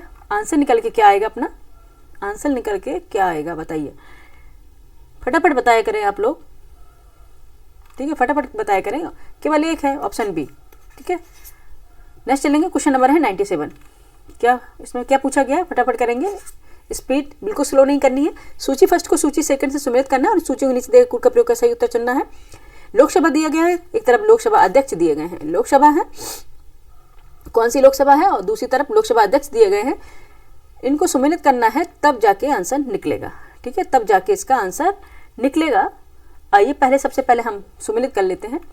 जो 11वीं लोकसभा है, ठीक है, 11वीं लोकसभा है, 23 मई 1996 से 23 मार्च 1998 के अध्यक्ष के ये इसका टेन्योर है और इसके अध्यक्ष थे पीए संगमा, ठीक है, कहते पीए संगमा। यहाँ पे हम क्या निकल के आ गया? 2, ठीक है, ये पहले से रख ले रहे हैं जल्दी से। और 12वीं लोकसभा है, जो 12वीं लोकसभा है 1998 से 2002, ठीक है, 2002 के इनका टेन्योर था और अध्यक्ष इसमें थे GMC बाल योगी। क्या थे? GMC बाल योगी। 4 ये हो गया। और 12वीं लोकसभा जो 14वीं लोकसभा है, 14वीं लोकसभा है, जून 2004 से मई 2009 तक इसका टेन्योर था। अध्यक्ष क्या थे इनके? सोमनाथ चटर्जी। क्या थे? सोमनाथ चटर्जी 3, ठीक है। और 17वीं लोकसभा है, इनके अध्यक्ष क्या है? ओम बिरला, ठीक है। क्या है? ओम बिरला, ठीक है। 17वीं लोकसभा है, जून 2019 से जून 2024 के अध्यक्ष ओम बिरला थे, ठीक है, याद रखना है। ये पिछली बार पूछ लिया गया। तो आंसर क्या निकल के आ गया? 2431, 2431। ऑप्शन सी राइट आंसर हो जाएगा, ठीक है। ऑप्शन सी राइट आंसर हो जाएगा, ठीक है। याद रखना है 11वीं लोकसभा के अध्यक्ष पी ए संगमा, 12वीं लोकसभा के अध्यक्ष जीएमसी बालयोगी और 14वीं लोकसभा के अध्यक्ष थे सोमनाथ चटर्जी और 17वीं लोकसभा के अध्यक्ष थे ओम बिरला, ठीक है। नेक्स्ट चलेंगे क्वेश्चन नंबर 98 पे। ऑप्शन सी इसका हो गया आंसर, ठीक है। 98 है, प्रधानमंत्री मुद्रा योजना निम्नलिखित में से किसके अंतर्गत आती है? ठीक है। फर्स्ट स्टेटमेंट है कॉर्पोरेट मामलों का मंत्रालय, सेकंड है ग्रामीण विकास मंत्रालय और थर्ड है वित्त मंत्रालय। नीचे दिए गए कोड से सही उत्तर आपको चुनना है। Option A, option B, option C, option D में से आंसर देने हैं। केवल एक, मतलब ऑप्शन ए में दिया है केवल 3, ऑप्शन बी में दिया है केवल 1, ऑप्शन सी में दिया है first and second, option D में दिया है सेकंड एंड थर्ड। बताइए क्या आंसर होगा?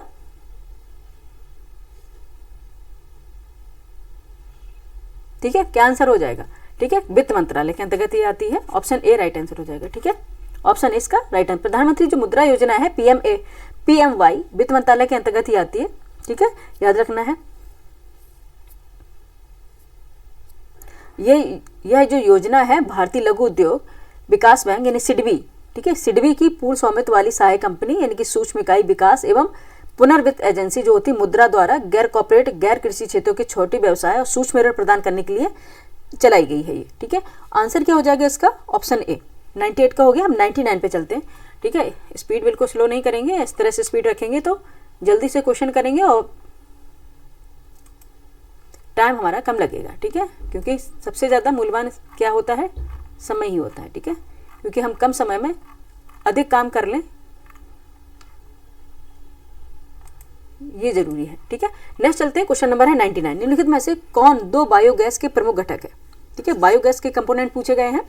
निम्नलिखित में से कौन दो बायोगैस के प्रमुख घटक है? फर्स्ट है मीथेन, सेकंड ब्यूटेन, थर्ड है कार्बन डाइऑक्साइड, फोर्थ है कार्बन मोनोऑक्साइड। बताइए कौन से हैं? नीचे दिए कोड से सही उत्तर आपको चुनना। Option A, option B, option C, option D में से क्या सही हो जाएगा?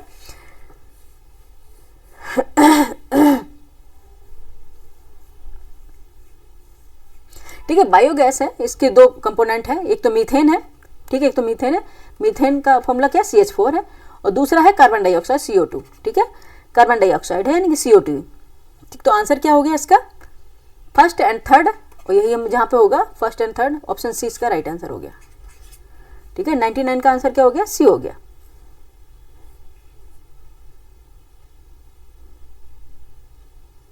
ठीक है, इसके देखेंगे, इसकी संरचना हम देखेंगे तो 50 से 75% मीथेन होती है और 25 से 50% कार्बन डाइऑक्साइड होती है बायोगैस के कंपोनेंट में, ठीक है।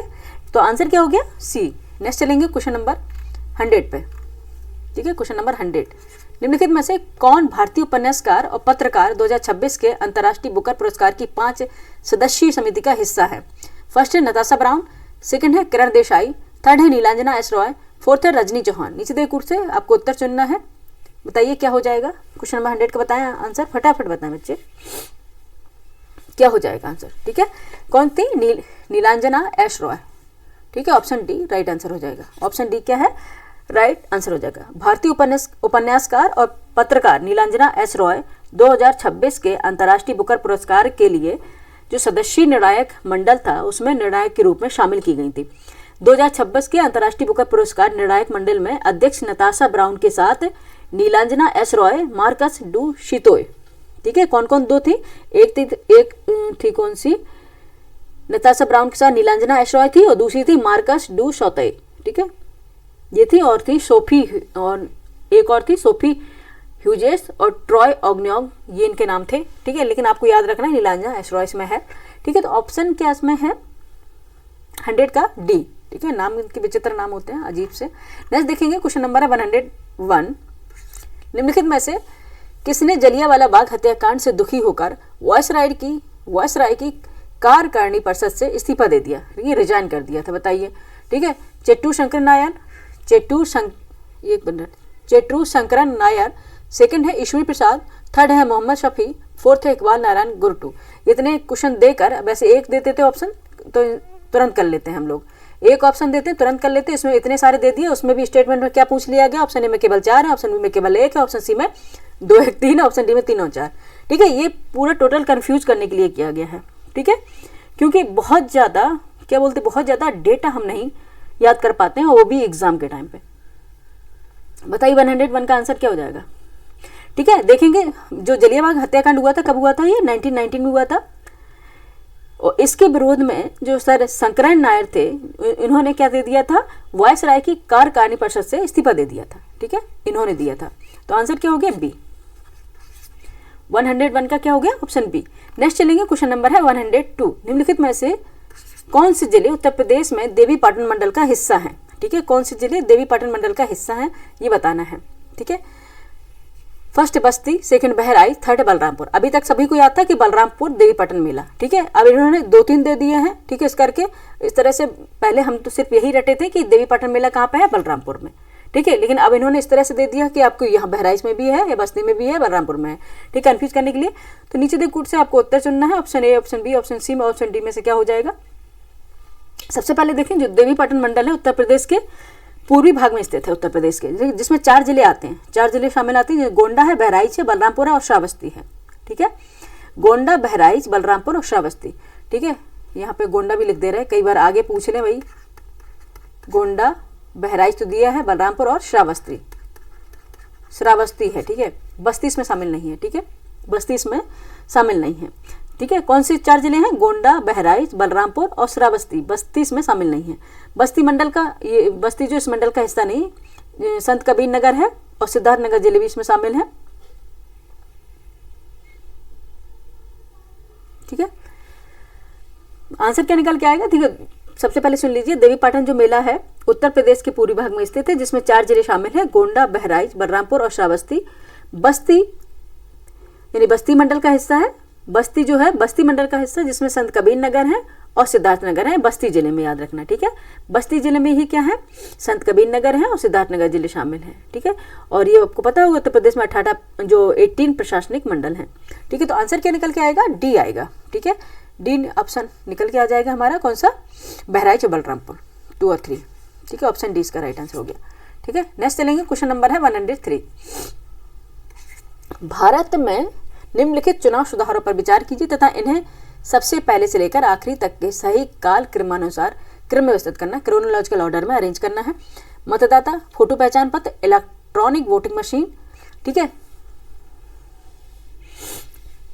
जो मतदाता फोटो पहचान पत्र, ये स्टार्ट हुआ था 1993 में। ठीक है, पहले क्या होता था, जो वोटर आईडी कार्ड होता था इसमें फोटो नहीं होती थी। ठीक है, और मतदाता फोटो पहचान पत्र 1993 से स्टार्ट हो गया। इलेक्ट्रॉनिक वोटिंग मशीन थी, ये हुई थी 1982 से। ठीक है, 1982 से, क्या आपने सुना होगा, क्योंकि हम जब छोटे थे तब भी इलेक्ट्रिक वोटिंग मशीन थी। ठीक है, जो इलेक्ट्रॉनिक वोटिंग मशीन थी ये थी, ये भी सही है। और नेक्स्ट इसको स्क्रॉल कर लेते हैं।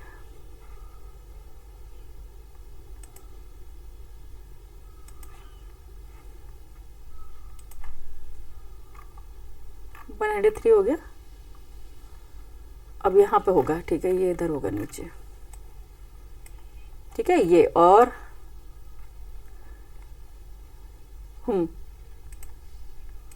ठीक है, और voter verifiable paper audit trail. ठीक है, voter verifiable paper audit trail, ये 10 अगस्त 2013 को आया। 2013 लिख दे रहे हैं, 10 अगस्त 2013 को आया। और नोटा कब आया है, नोटा का ये आया है 27 सितंबर 2013 को। ठीक है, अच्छा इसलिए इसको जरूरी है सितंबर लिख दे रहे हैं हम। ठीक है, 27 सितंबर 2013 को आया है। और ये voter verifiable paper audit trail आ रहा है, ये 10 अगस्त को आ रहा है, 10 अगस्त को आ रहा है, 10 अगस्त 2013 को। तो इस तरह से अगर हम निकालेंगे तो आएगा सी। ठीक है, ऑप्शन सी आएगा निकल के। लेकिन इसमें एक चीज़ है। ठीक है, आयोग द्वारा जो उत्तर कुंजी जारी करी गई है उसमें आयोग ने आंसर बी माना है। इसमें आयोग का आंसर बी है। ठीक है, नहीं पता लेकिन हम आपको पूरा बता ही दिए है। मतदाता जो फोटो पहचान पत्र है 1993 में आया, इलेक्ट्रो वोटिंग मशीन 1982 में आया, voter verifiable paper audit trail 10 अगस्त 2013 में आया है। नोटा 27 सितंबर 2013 में आया है। आयोग द्वारा जारी उत्तर कुंजी में इसका उत्तर बी माना है, लेकिन इसका उत्तर होगा सी। ठीक है, लेकिन जो आयोग मानेगा उसी के अकॉर्डिंग होगा भाई। ठीक है, आंसर क्या हो जाएगा? सी। ठीक है, हम तो सही है बताएंगे ना, कि आयोग गलत मान रहा है तो इसमें हमारा कोई लेना देना नहीं है। ठीक है, नेक्स्ट चलेंगे, क्वेश्चन नंबर है 104। आयोग तो अभी चेंज भी कर सकता है।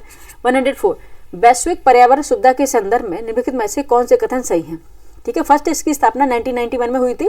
सेकंड है केवल विकसित देश ही इसके दाता डोनर है। ठीक है, यानी कि दाता यानी कि डोनर है। नीचे दिए कुछ से उत्तर चुनना है आपको। 104 का आंसर बताएं क्या होगा?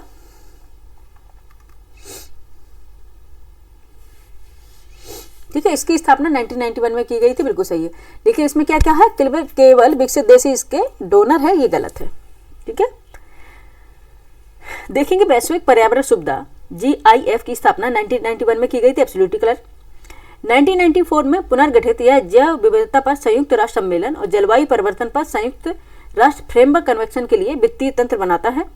विकसित और विकासशील देशों जो हैं, विकसित और विकासशील दोनों देश GIF ट्रस्ट फंड के दाता है, यानी डोनर हैं। ये केवल नहीं है, दोनों ही हैं। ठीक है, दोनों ही है, सॉरी बच्चे। ठीक है,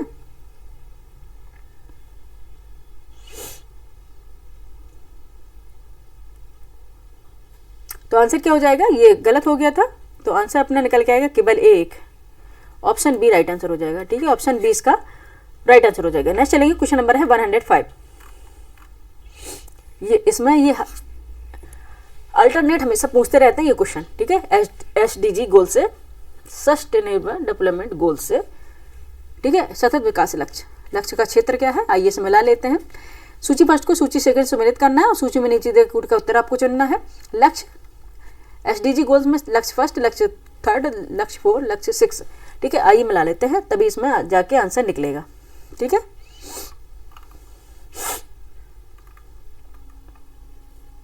ठीक है, आइए देखें, थोड़ा और ऊपर कर लें, नहीं इतना ही रहने दें। लक्ष्य फर्स्ट है, SDG गोल फर्स्ट में क्या है? गरीबी की सभी रूपों को खत्म करना। ठीक है, हंगर को यानी नहीं पॉवर्टी को खत्म करना है। ठीक है, तो ये क्या है? थर्ड हो गया। ठीक है, और लक्ष्य 3 में क्या है? लक्ष्य 3 में है अच्छा स्वास्थ्य और कल्याण। ठीक है, ये 4 हो गया। लक्ष्य 4 में क्या है? लक्ष्य 4 में है गुणवत्तापूर्ण शिक्षा। ठीक है, और लक्ष्य 6 में है स्वच्छ जल और स्वच्छता। 3, 4, 2, 1। ठीक है, देख लिया ना, 3, 4, 2, 1। ऑप्शन ए इसका राइट आंसर हो जाएगा। ठीक है, ऑप्शन ए इसका राइट आंसर हो जाएगा।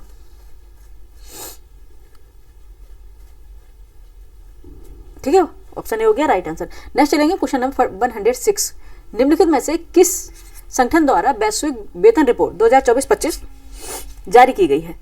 कौन सा संगठन है? आइए देख लेते हैं। अंतर्राष्ट्रीय श्रम संगठन है, सेकंड है विश्व बैंक है, थर्ड है अंतर्राष्ट्रीय पुनर्निर्माण एवं विकास बैंक है।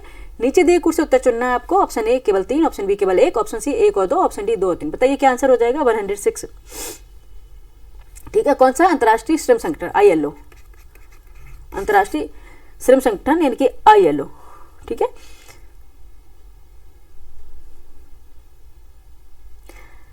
अंतर्राष्ट्रीय श्रम संगठन ILO द्वारा जारी वैश्विक वेतन रिपोर्ट 2024-25 में दुनिया भर में और विभिन्न क्षेत्रों में वेतन प्रवृत्तियों पर एक विस्तृत नजर डाली गई, जिसमें वेतन असमानता और वास्तविक वेतन वृद्धि में बदलाव देखे गए। यह वैश्विक स्तर पर श्रमिकों के सामने आने वाली प्रमुख चुनौतियों का पता लगाती है और देशों के बीच उनके भीतर अन्य जो चेंजेस हो रहे हैं उस पर भी प्रकाश डालती है। तो आंसर क्या हो गया? ILO फर्स्ट, केवल बी। ठीक है, ऑप्शन बी राइट आंसर हो गया। नेक्स्ट चलेंगे, क्वेश्चन नंबर 107। क्वेश्चन नंबर 107 देखते हैं क्या पूछ रहा है।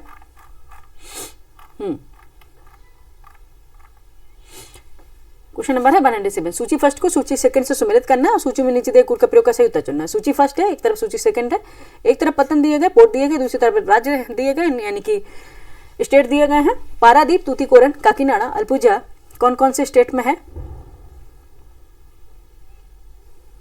ठीक है, कौन कौन से स्टेट में है वो देख लेते हैं। पारादीप है ये उड़ीसा। ठीक है, 3। तूतीकोरन तमिलनाडु। काकीनाडा कहाँ पे है? आंध्र प्रदेश में है। एंड अल्पुजा केरल है। 3142 ऑप्शन ए राइट आंसर हो गया। ठीक है, ऑप्शन इसका क्या हो गया, राइट आंसर हो गया। यानी कि पारादीप है, पारादीप कहाँ पे, उड़ीसा में, तूतीकोरिन तमिलनाडु, काकीनाडा आंध्र प्रदेश, अल्पुजा केरल। नेक्स्ट चलेंगे, क्वेश्चन नंबर है 108। निम्नलिखित में से कौन सी गैस हवा से हल्की है। ठीक है, कौन सी गैस है जो हवा से भी हल्की है। फर्स्ट है हाइड्रोजन क्लोराइड, सेकंड है सल्फर डाइऑक्साइड, थर्ड है हीलियम। नीचे दिए कुछ से उत्तर चुनना है। ऑप्शन ए केवल 3, ऑप्शन बी केवल 1, ऑप्शन सी 1 और 2, ऑप्शन डी 2 और 3। बताइए 108 का आंसर बताएं। 108 का आंसर बताएं। ठीक है, कौन है, ये है हीलियम। ठीक है, हीलियम आपने देखे होंगे, हीलियम के जो गुब्बारे देखे होंगे, बलून्स देखे होंगे, जैसे कि हम उड़ाते हैं तो बच्चों में अगर वो ऊपर की तरफ ही जाते हैं। ठीक है, क्योंकि वो बहुत हल्की गैस है, हल्की गैस हमेशा ऊपर रहती है, भारी गैस नीचे रहती है। देखी होंगी तो क्या होते हैं, बैलून अगर बच्चों से छूट जाए तो सीधे ऊपर चले जाते हैं। ठीक है, इसका एक कारण है। तो कौन सा है वो, ठीक है, कौन सी गैस है वो, हीलियम है। ऑप्शन क्या हो जाएगा, ए। ऑप्शन क्या हो गया, है।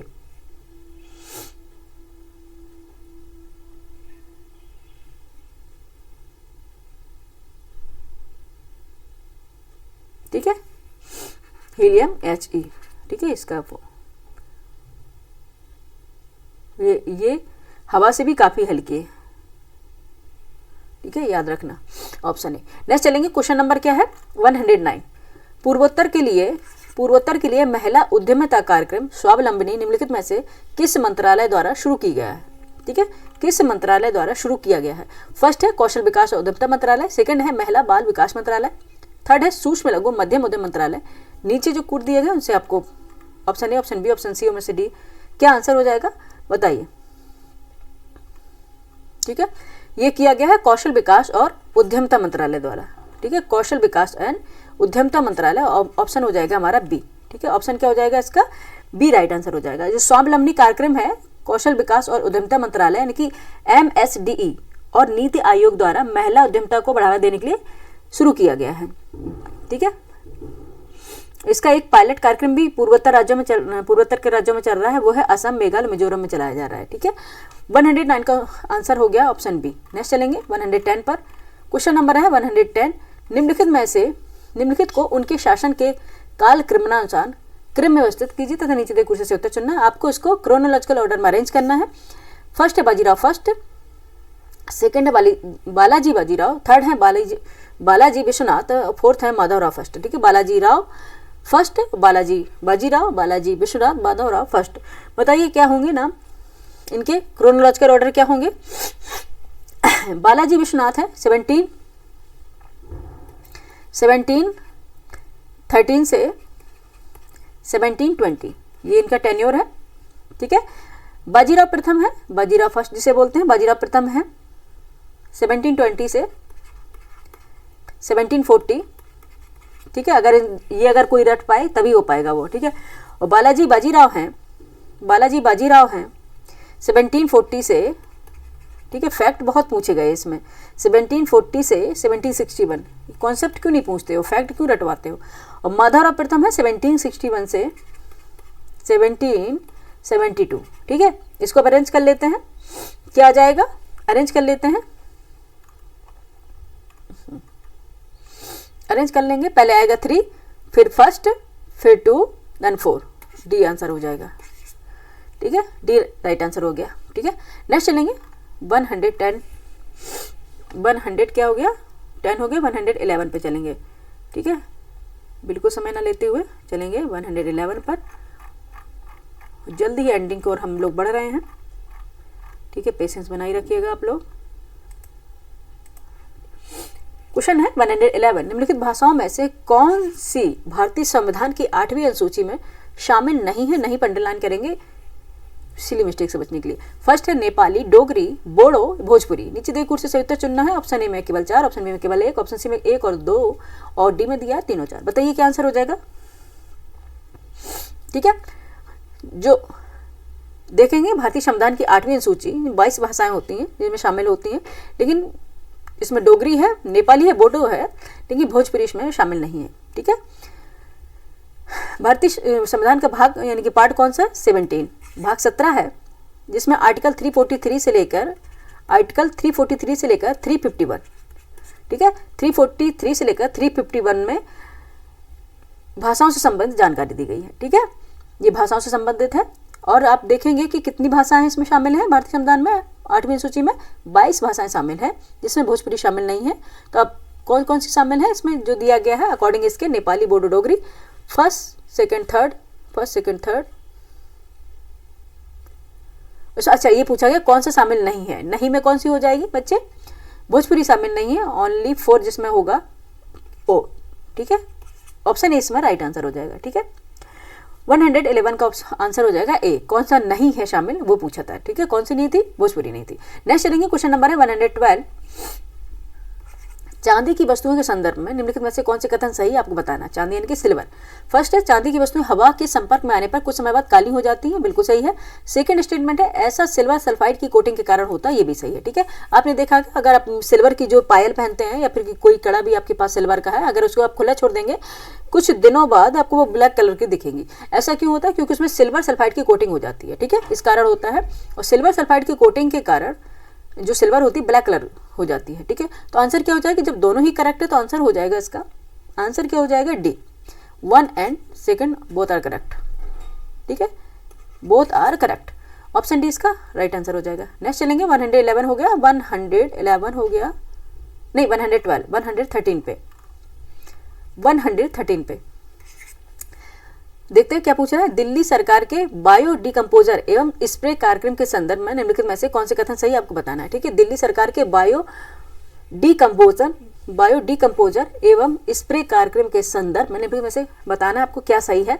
फर्स्ट है पराली, ठीक है, फर्स्ट स्टेटमेंट दिया है, पराली को खाद में बदलने के लिए, पराली को खाद में बदलने में मदद के लिए किसानों को बायो डिकम्पोजर घोल मुफ्त में उपलब्ध कराया जाता है, ठीक है। सेकंड है, बायो डिकम्पोजर घोल कई कवकों का उपयोग करके तैयार किया जाता है। नीचे दिए कूट है, उसको बताना आपको क्या हो जाएगा, ए ना तो एक ना ही दो, ऑप्शन बी केवल एक, ऑप्शन सी केवल दो, ऑप्शन डी एक और दो दोनों, ठीक है। ये बिल्कुल सही है। जो पराली की जो समस्या सबसे ज़्यादा समस्या है ये दिल्ली साइड में, ठीक है, क्योंकि आप देखेंगे लैंडलॉक पड़ता है तो वहाँ पे अगर पराली जलाते हैं तो पोल्यूशन बहुत ज़्यादा होता है। तो पराली की समस्या से निपटने के लिए क्या स्टार्ट किया गया है, किया गया है बायो डिकम्पोजर स्प्रे कार्यक्रम स्टार्ट किया गया है। ये पराली को खाद बदलने में मदद करता है, किसानों को बायो डिकम्पोजर घोल मुफ्त में दिया भी जा रहा है। और ये बायो डिकम्पोजर घोल है जो ये कई फंगस यानी कि फंजाई से मिलकर ये बना होता है। तो ऑप्शन क्या हो जाएगा, सेकंड, फर्स्ट एंड सेकंड दोनों ही करेक्ट है। आंसर अपने निकल के क्या आएगा बच्चे, आंसर बताइए फटाफट। इतना अगर हम बता रहे हैं इसके बाद तो बता ही देना चाहिए आंसर क्या होगा, ठीक है। आंसर क्या हो गया, डी होगा, फर्स्ट एंड सेकंड, ठीक है। थोड़ी मेहनत कर लो बच्चे, थोड़ी मेहनत कर लो, ठीक है, फर्स्ट एंड सेकंड, ठीक है। आलस है ना, आलस को बिल्कुल ही हटा दो अगर एग्जाम आपको क्वालिफाई करना है। नहीं करना है तो फिर वो आपकी मर्जी, ठीक है, नहीं करना है तो फिर वो आपकी मर्जी। क्या हो गया, डी हो गया। नेक्स्ट चलेंगे, क्वेश्चन नंबर है 114, निम्नलिखित में से कौन सा भारत के संसद में वित्तीय समिति है। कौन सी वित्तीय समिति है, फाइनेंस कमेटी कौन कौन सी है। फर्स्ट है लोक लेखा समिति, सेकंड है प्राक्कलन समिति और थर्ड है सार्वजनिक उपक्रम समिति। नीचे दिए कुर्सी से उत्तर चुनना आपको। ये एस्टिमेट कमेटी है, ठीक है, पब्लिक एस्टिमेट कमेटी है। आपको बताना है कि कौन सी ये फाइनेंस कमेटी है, ठीक है। First A B C D में से बताना, सभी first second and third, B में केवल एक दिया, सी में केवल फर्स्ट एंड सेकंड है, डी में केवल सेकंड एंड थर्ड। बताइए कौन है। जो लोक लेखा समिति है ये भी फाइनेंस कमेटी है, प्राक्कलन समिति ये भी है वित्तीय समिति, और सार्वजनिक उपक्रम समिति है ये भी है, ठीक है, ये भी है, ठीक है। तो आंसर क्या हो जाएगा, ऑप्शन ए हो जाएगा, सभी है ना, ऑप्शन ए इसका राइट आंसर हो जाएगा, ठीक है। लेकिन इसमें एक चीज बताना जरूरी है कि आगे चल के अगर इसमें किसी ने क्वेश्चन गलत किया हो उसका ना हो। लोक लेखा समिति है, प्राक्कलन समिति है और सार्वजनिक उपक्रम समिति, ठीक है, ये सभी भारत के संसद की वित्तीय समितियां हैं, ठीक है। और सबसे पहले देख लेते हैं जो लोक लेखा समिति है इसका प्रमुख उद्देश्य क्या होता है। जो सरकार की वार्षिक वित्तीय लेखा और व्यय होते हैं उनको पूरा करने के लिए सदन द्वारा जो दी गई राशि है उसके विनियोग को दर्शाने वाले लेखों की जांच करना, ठीक है, जो उसमें निकल रहा है पैसा उसकी जांच करना कि ये सही है या नहीं है। और प्राक्कलन समिति क्या होती है, प्राक्कलन समिति का काम होता है बजट अनुमानों की जांच करना और उनकी जो दक्षता एफिशिएंसी है और उसमें जो मितव्ययता है, जो जहाँ पे खर्च नहीं होना चाहिए वहाँ पे खर्च कर रहे हैं, उसका सुझाव देना कि यहाँ पे जरूरी नहीं कि यहाँ पे आपको खर्च करना है। जो सार्वजनिक उपक्रम समिति है, इसका मोटिव क्या होता है? इस सार्वजनिक जो क्षेत्रों की रिपोर्ट होती है और वित्तीय जो विवरण होती है, इनकी जांच करना। तो फिर ये दोनों ही क्या हो गई हैं? ये तीनों ही क्या हो गई हैं? वित्तीय समिति हो गई हैं। ठीक है, तो ऑप्शन ए राइट आंसर होगा। नेक्स्ट चलेंगे, क्वेश्चन नंबर है 100, ऑप्शन ए हो गया ना इसका, हाँ ओके। नेक्स्ट क्वेश्चन है 115 पूछा क्या गया इसमें? निम्नलिखित में से कौन सा देश खाड़ी सहयोग परिषद का हिस्सा नहीं है? ठीक है, बिम्स्टेक का परिषद का जो खाड़ी सहयोग परिषद है,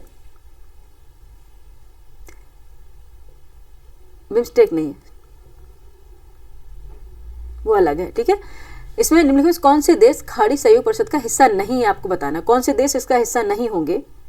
ठीक है, सबसे पहले हम देख लेते हैं जो सऊदी अरब है, संयुक्त अरब अमीरात है, कतर है, कुवैत है, बहरीन है, ये सभी ओमान खाड़ी सहयोग परिषद के सदस्य हैं। ठीक है, जिसका मुख्यालय कहाँ पे? रियाद में है, यानी सऊदी अरब में है। लेकिन ईरान और इराक यानी कि 2 और 3 ये इनके हिस्सा नहीं है। ठीक है, ये इसके हिस्सा नहीं है। तो आंसर अब इसका नीचे हम देख लेते हैं आके, इसके जो ऑप्शन है यहाँ पे दिए गए होंगे, क्योंकि यहाँ पे गलत हो गया 2 और 3, तो ऑप्शन हो जाएगा इसका निकल के सी। ठीक है, ऑप्शन क्या आएगा निकल के? सी। ठीक है, इसका ये हिस्सा नहीं है, इराक और ईरान। ठीक है, बाकी क्या क्या हिस्सा थे एक बार सुन लीजिए, दोबारा से क्वेश्चन बने तो गलत नहीं होना चाहिए। ठीक है, सऊदी अरब है, संयुक्त अरब अमीरात है, कतर है, कुवैत है, बहरीन है, ये जो ओमान खाड़ी सहयोग परिषद है उनके ये सदस्य हैं। इसका मुख्यालय रियाद में है। रियाद कहाँ पे? सऊदी अरब में। ठीक है, नेक्स्ट चलेंगे, क्वेश्चन नंबर है 116, मानव विकास सूचकांक, ह्यूमन इंडेक्स। मानव विकास सूचकांक के संदर्भ में निम्नलिखित में से कौन से कथन सही हैं? फर्स्ट है, यूएनडीपी ने 1990 में अपनी पहली मानव विकास रिपोर्ट प्रकाशित की थी, जिसमें मानव विकास सूचकांक था। सेकंड स्टेटमेंट, मानव विकास सूचकांक विकसित करने वाली पहली टीम का नेतृत्व महबूब उल हक और एस प्रीशनर ने किया था। अब आपको बताना है कि इसमें से कौन से कूट का प्रयोग करके सही उत्तर चुनना है। ऑप्शन ए में ना तो 1 ना ही 2, ऑप्शन बी में केवल 1, ऑप्शन सी में केवल 2, ऑप्शन डी में 1 और 2 दोनों। बताइए क्या आंसर हो जाएगा? 116 का आंसर बताएं। ठीक है, यूएनडीपी ने 1990 में अपनी पहली जो मानव विकास रिपोर्ट है वो प्रकाशित की थी, जिसमें मानव विकास सूचकांक था। ये भी सही है, ये सही है। मानव विकास सूचकांक विकसित करने वाली टीम का नेतृत्व महबूब उल हक ने किया था, लेकिन यहाँ पे ये दिया है एस प्रीशनर, ये गलत कर दिया उन्होंने, यहाँ पे आके उन्होंने गलत कर दिया। ठीक है, जो मानव विकास सूचकांक जो विकसित करने वाली पहली टीम का नेतृत्व पाकिस्तानी अर्थशास्त्री थे महबूब उल हक ने किया था, और इसके साथ इनके नोबेल प्राइज भी मिला था, और उसके विजेता अमर सेन भी शामिल थे इसमें। ठीक है, कौन से थे? अमर सेन, ना कि एस प्रीशनर। कौन से थे? हमारे अर्थशास्त्री अमर सेन।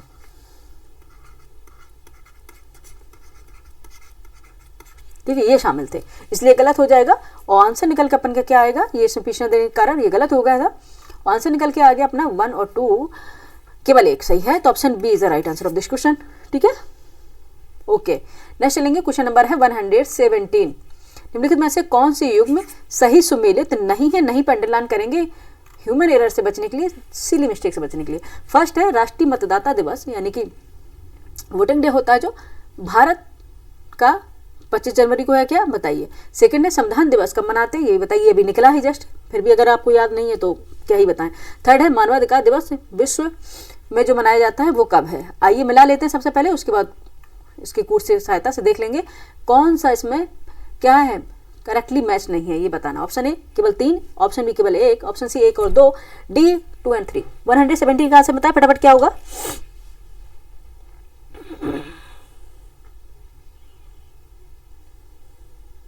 हाँ, राष्ट्रीय मतदाता दिवस जो भारत में मनाया जाता है 25 जनवरी को मनाया जाता है, एब्सोल्युटली करेक्ट। लेकिन जो संविधान दिवस है भारत का, ये 27 जनवरी को नहीं, अभी जस्ट निकला ही है। ये कब हुआ था? ये 26 नवंबर का था। 26 नवंबर को संविधान दिवस मनाया जाता है। ठीक है, 26 नवंबर को संविधान दिवस मनाया जाता है। अरे जल्दबाजी में कभी कहे ना, जल्दी लिख दें, 1 मिनट। नवंबर, ठीक है, 26 नवंबर को मनाया जाता है। ये कहाँ पे लिख रहे हैं? हाँ, ये सही दिख रहे हैं। ठीक है, ये 27 जनवरी को नहीं मनाया जाता। और मानवाधिकार जो दिवस है, मानवाधिकार जो दिवस है ये कब मनाया जाता है? 10 दिसंबर को मनाया जाता है। ठीक है, कब मनाया जाता है? 10 दिसंबर को मनाया जाता है। ये बता दिया सुनो, ये इसलिए गलत हो गया, इसलिए ये गलत हो गया।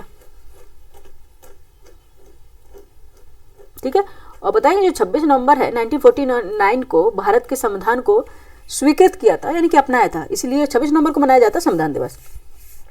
और मानवाधिकार दिवस है जो एवरी ईयर 10 दिसंबर को संयुक्त राष्ट्र महासभा द्वारा 10 दिसंबर 1948 को अपनाया गया था। मानवाधिकार को जो सार्वजनिक घोषणा की गई थी उसके याद में ये मनाया जाता है। ठीक है, तो आंसर क्या हो गया निकल के, कौन से मैच नहीं थे, 2 और 3, ऑप्शन हमारा हो गया डी। ठीक है, एक्सप्लेनेशन यहाँ पे जरूरी होगी हम देंगे। ठीक है, नेक्स्ट चलेंगे, क्वेश्चन नंबर है 118। निम्नलिखित पर विचार करना तथा उन्हें सही काल क्रमानुसार क्रम में विस्तृत करना, अरेंज करना है, इसे क्रोनोलॉजिकल ऑर्डर में से अरेंज करना है। फर्स्ट है अटल कायाकल्प और शहरी परिवर्तन मिशन, सेकंड है जवाहरलाल नेहरू राष्ट्रीय शहरी नवीकरण मिशन, थर्ड है जल जीवन मिशन और फोर्थ है राष्ट्रीय शहरी आवास एवं पर्यावास नीति। इसमें से नीचे दिए गए कूट से उत्तर चुनना है, ऑप्शन ए, ऑप्शन बी में, ऑप्शन सी, ऑप्शन डी में से देखना है कौन सा है। ठीक है, आइए देख लेते हैं। सबसे पहले देखेंगे जवाहरलाल नेहरू राष्ट्रीय शहरी नवीकरण मिशन, ये आया था 2005 में, 2005 में आया था ये। ठीक है, और राष्ट्रीय शहरी आवास और पर्यावास नीति आई थी 2007 में, 2007 में आई थी। अटल कायाकल्प और शहरी परिवर्तन मिशन आया था 2015 में आया था। एंड जल जीवन मिशन कब आया था, ये 2019 में आया था। ठीक है, अब इसे हम अरेंज कर लेते हैं क्रोनोलॉजिकल ऑर्डर में। सबसे पहले क्या आएगा, जवाहरलाल नेहरू वाला, ये 2005 में आ गया, और फिर आ गया 4, और देन आ गया फर्स्ट, सबसे लास्ट में 3rd, 2413, 2413, 2413, ऑप्शन सी इसका राइट आंसर हो जाएगा। ठीक है, ऑप्शन सी क्या है, राइट आंसर हो जाएगा। नेक्स्ट चलेंगे, क्वेश्चन नंबर है 119। क्वेश्चन नंबर है 119, निम्नलिखित पर कौन सा यानी कौन से युग में सुमेलित नहीं है। नहीं पे अंडरलाइन करेंगे, हमेशा नहीं पे अंडरलाइन करेंगे, क्योंकि आते हुए क्वेश्चन जब गलत हो जाते हैं और 1-2 क्वेश्चन से जब सिलेक्शन रुकता है ना, तो उसका पेन वही जान सकता है जिसका रुका है। ठीक है, तो इसलिए हमेशा यहाँ पे अंडरलाइन कर लेंगे जहाँ पे नहीं पूछा गया है, क्योंकि कई बार इजी क्वेश्चन देखते हुए हम देखते ही नहीं कि पूछा क्या गया है। ठीक है, ये पासेस दिए गए यानी कि दर्रे दिए गए, दूसरी तरफ राज्य या केंद्र शासित प्रदेश दिए गए जिसमें स्थित हो सकते हैं। फर्स्ट है लिपुलेख दर्रा लद्दाख, सेकंड है नाथुला दर्रा सिक्किम। यहीं पे हम देख लेते हैं इसमें कौन सा सुमेलित। लिपुलेख जो दर्रा है ये बच्चे लद्दाख में कब से हो गया, ये कहाँ पे, उत्तराखंड है। उत्तराखंड राज्य के पिथौरागढ़ जिले में स्थित है ये कौन सा, लिपुलेख दर्रा। ठीक है, और यह दर्रा भारत, नेपाल और चीन, तिब्बत का जो त्रिकोणी ट्रैंगुलर पॉइंट है वहाँ पे स्थित है, और यह है जो प्राचीन जो कैलाश मानसरोवर यात्रा होती थी इसी मार्ग से होकर होती थी। ठीक है, तो ये गलत हो जाएगा, बाकी नाथुला दर्रा सही है। ठीक है, नाथुला दर्रा सही है। और नेक्स्ट देखेंगे नाथुला दर्रा कहाँ पे, या पढ़ लेते हैं, सिक्किम में है। ठीक है, नेक्स्ट देखेंगे, नेक्स्ट क्या है, बोमडिला है अरुणाचल प्रदेश में, बोमडिला पास, और शिपकिला है हिमाचल प्रदेश में, ये भी सही है। कौन सा सम्मिलित नहीं था, केवल एक ही सम्मिलित नहीं था, तो ऑप्शन बी राइट आंसर हो जाएगा। ठीक है, ऑप्शन बी इसका करेक्ट आंसर हो जाएगा। नेक्स्ट चलेंगे, क्वेश्चन नंबर है 120। पारिस्थितिकी तंत्र के संदर्भ में निम्नलिखित में से कौन से कथन सही है। फर्स्ट स्टेटमेंट है हरे पौधे स्थलीय पारिस्थितिकी तंत्र में अपनी पत्तियों पर पड़ने वाली सूर्य की रोशनी की लगभग 1% ऊर्जा को ग्रहण करते हैं। सेकंड स्टेटमेंट है लगभग 10% कार्बनिक पदार्थ उपभोक्ताओं के अगले उच्च स्तर तक पहुंचता है। ठीक है, लगभग 10% कार्बनिक पदार्थ उपभोक्ताओं के अगले उच्च स्तर तक पहुंचता है। नीचे दिए कुछ उत्तर चुनना है आपको।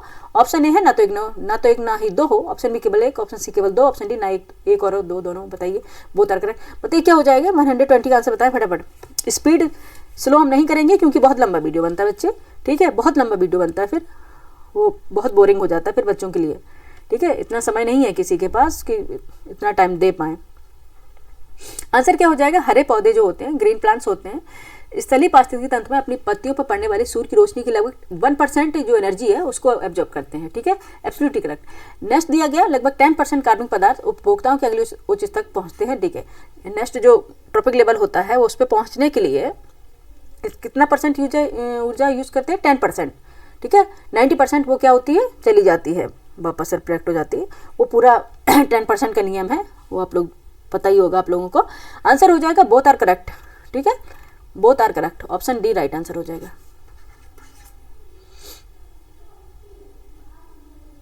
ठीक है, नेक्स्ट चलेंगे, क्वेश्चन नंबर है 121।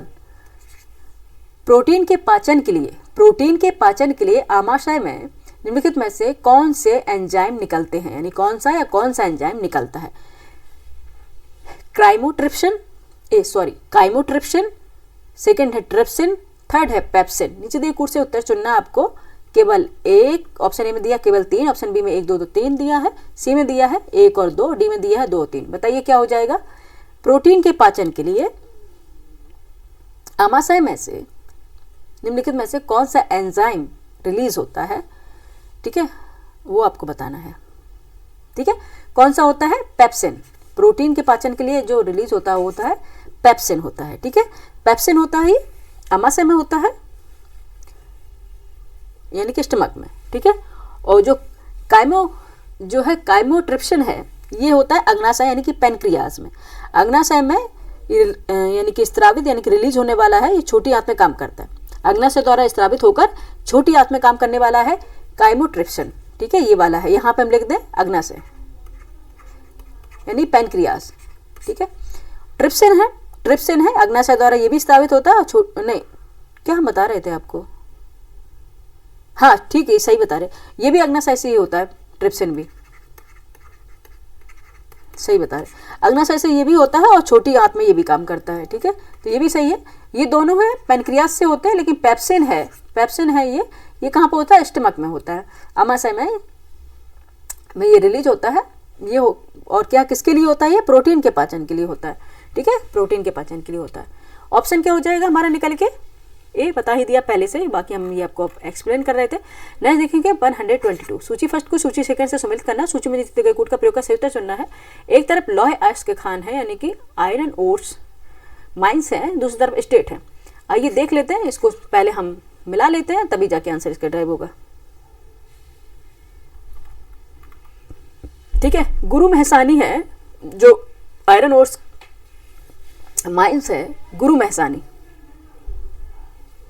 ठीक है, ये कहाँ पे बच्चे, ये है ओडिशा में। कहाँ पे, ओडिशा में है, यहाँ पे लिख लेते हैं पहले। बेलाडीला है छत्तीसगढ़ में। ठीक है, और नोआमुंडी झारखंड में है, और कुद्रेमुख कर्नाटक में है, ये सभी जानते हैं। 3412 हाँ 3412, ऑप्शन बी राइट आंसर हो गया। ठीक है, ऑप्शन बी इसका राइट आंसर हो गया। ठीक है, गुरु महसानी आयरन ओर्स माइन है, ये कहाँ पे है, ओडिशा में। बेलाडीला कहाँ पे है बच्चे, बेलाडीला है छत्तीसगढ़ में, नोआमुंडी झारखंड में, और कुद्रेमुख कर्नाटक में। ऑप्शन है बी राइट आंसर हो गया। ठीक है, अब कौन सा क्वेश्चन पे चलेंगे हम, 123 पे चलने के लिए हमें स्क्रॉल करना पड़ेगा, बस 1 सेकंड का टाइम लगेगा, 1 सेकंड कभी ना लगेगा, 1 सेकंड का भी टाइम ना लगेगा। ठीक है, क्या हो रहा है, यहाँ है क्या, हाँ यहाँ है, तभी वो नहीं रहा था। ठीक है, क्वेश्चन नंबर है 123, क्वेश्चन नंबर है 123। देखते क्या पूछ रहा है, देख लेते हैं।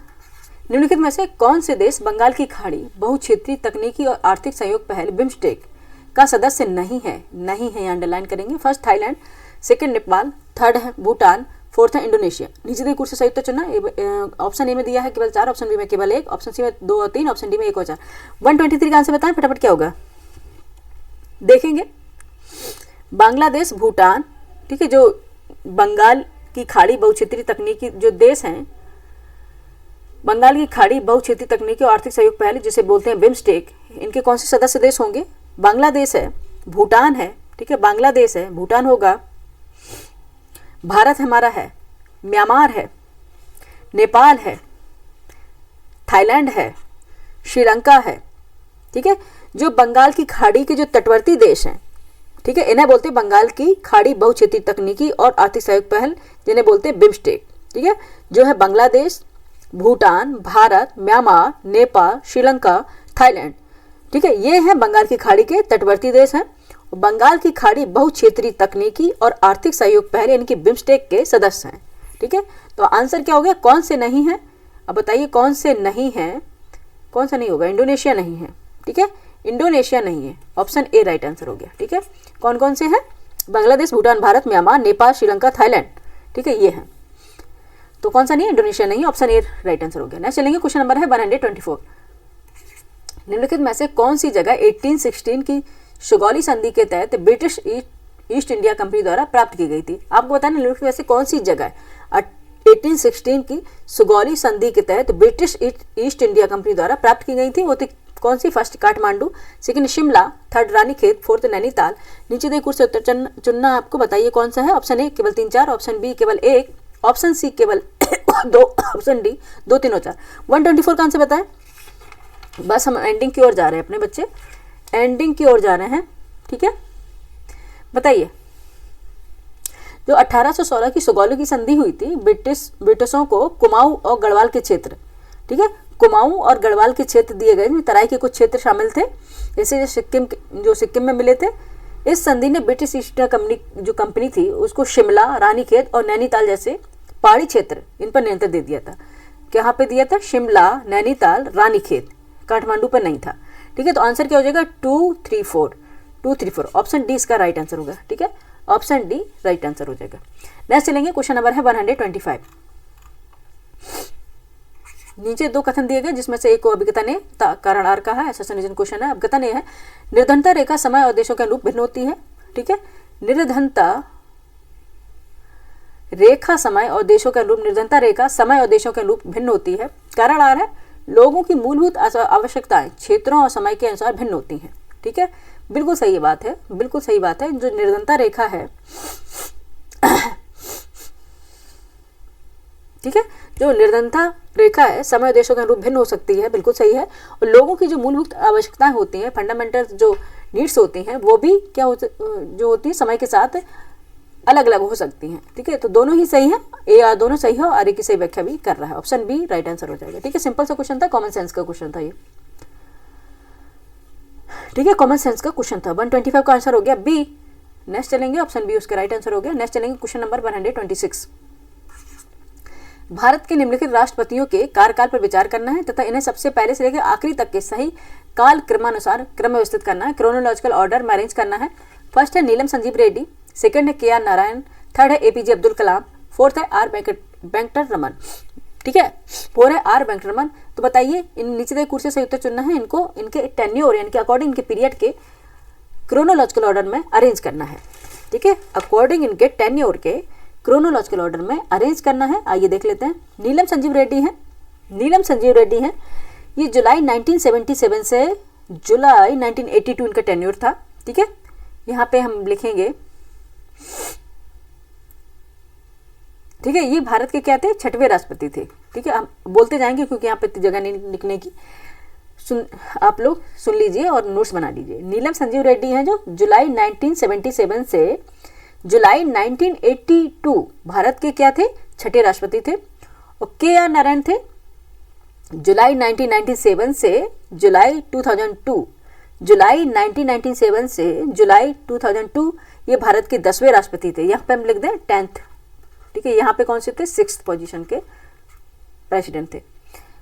और आर वेंकट रमन है, ये जुलाई 1987 से जुलाई 1992, अगेन रिपीट कर रहे हैं, जुलाई 1987 से जुलाई 1992 ये भारत के थे 8वें राष्ट्रपति, ठीक है। और लास्ट देखते हैं ए.पी.जे. अब्दुल कलाम, जुलाई 2002 से जुलाई 2007, यानी कि जुलाई 2002 से जुलाई 2007 ये भारत के थे 11वें राष्ट्रपति, यानी कि 11th नंबर के राष्ट्रपति थे। अब इसको क्रोनोलॉजिकल ऑर्डर में आप अरेंज कर सकते हैं। आइए कर लेते हैं।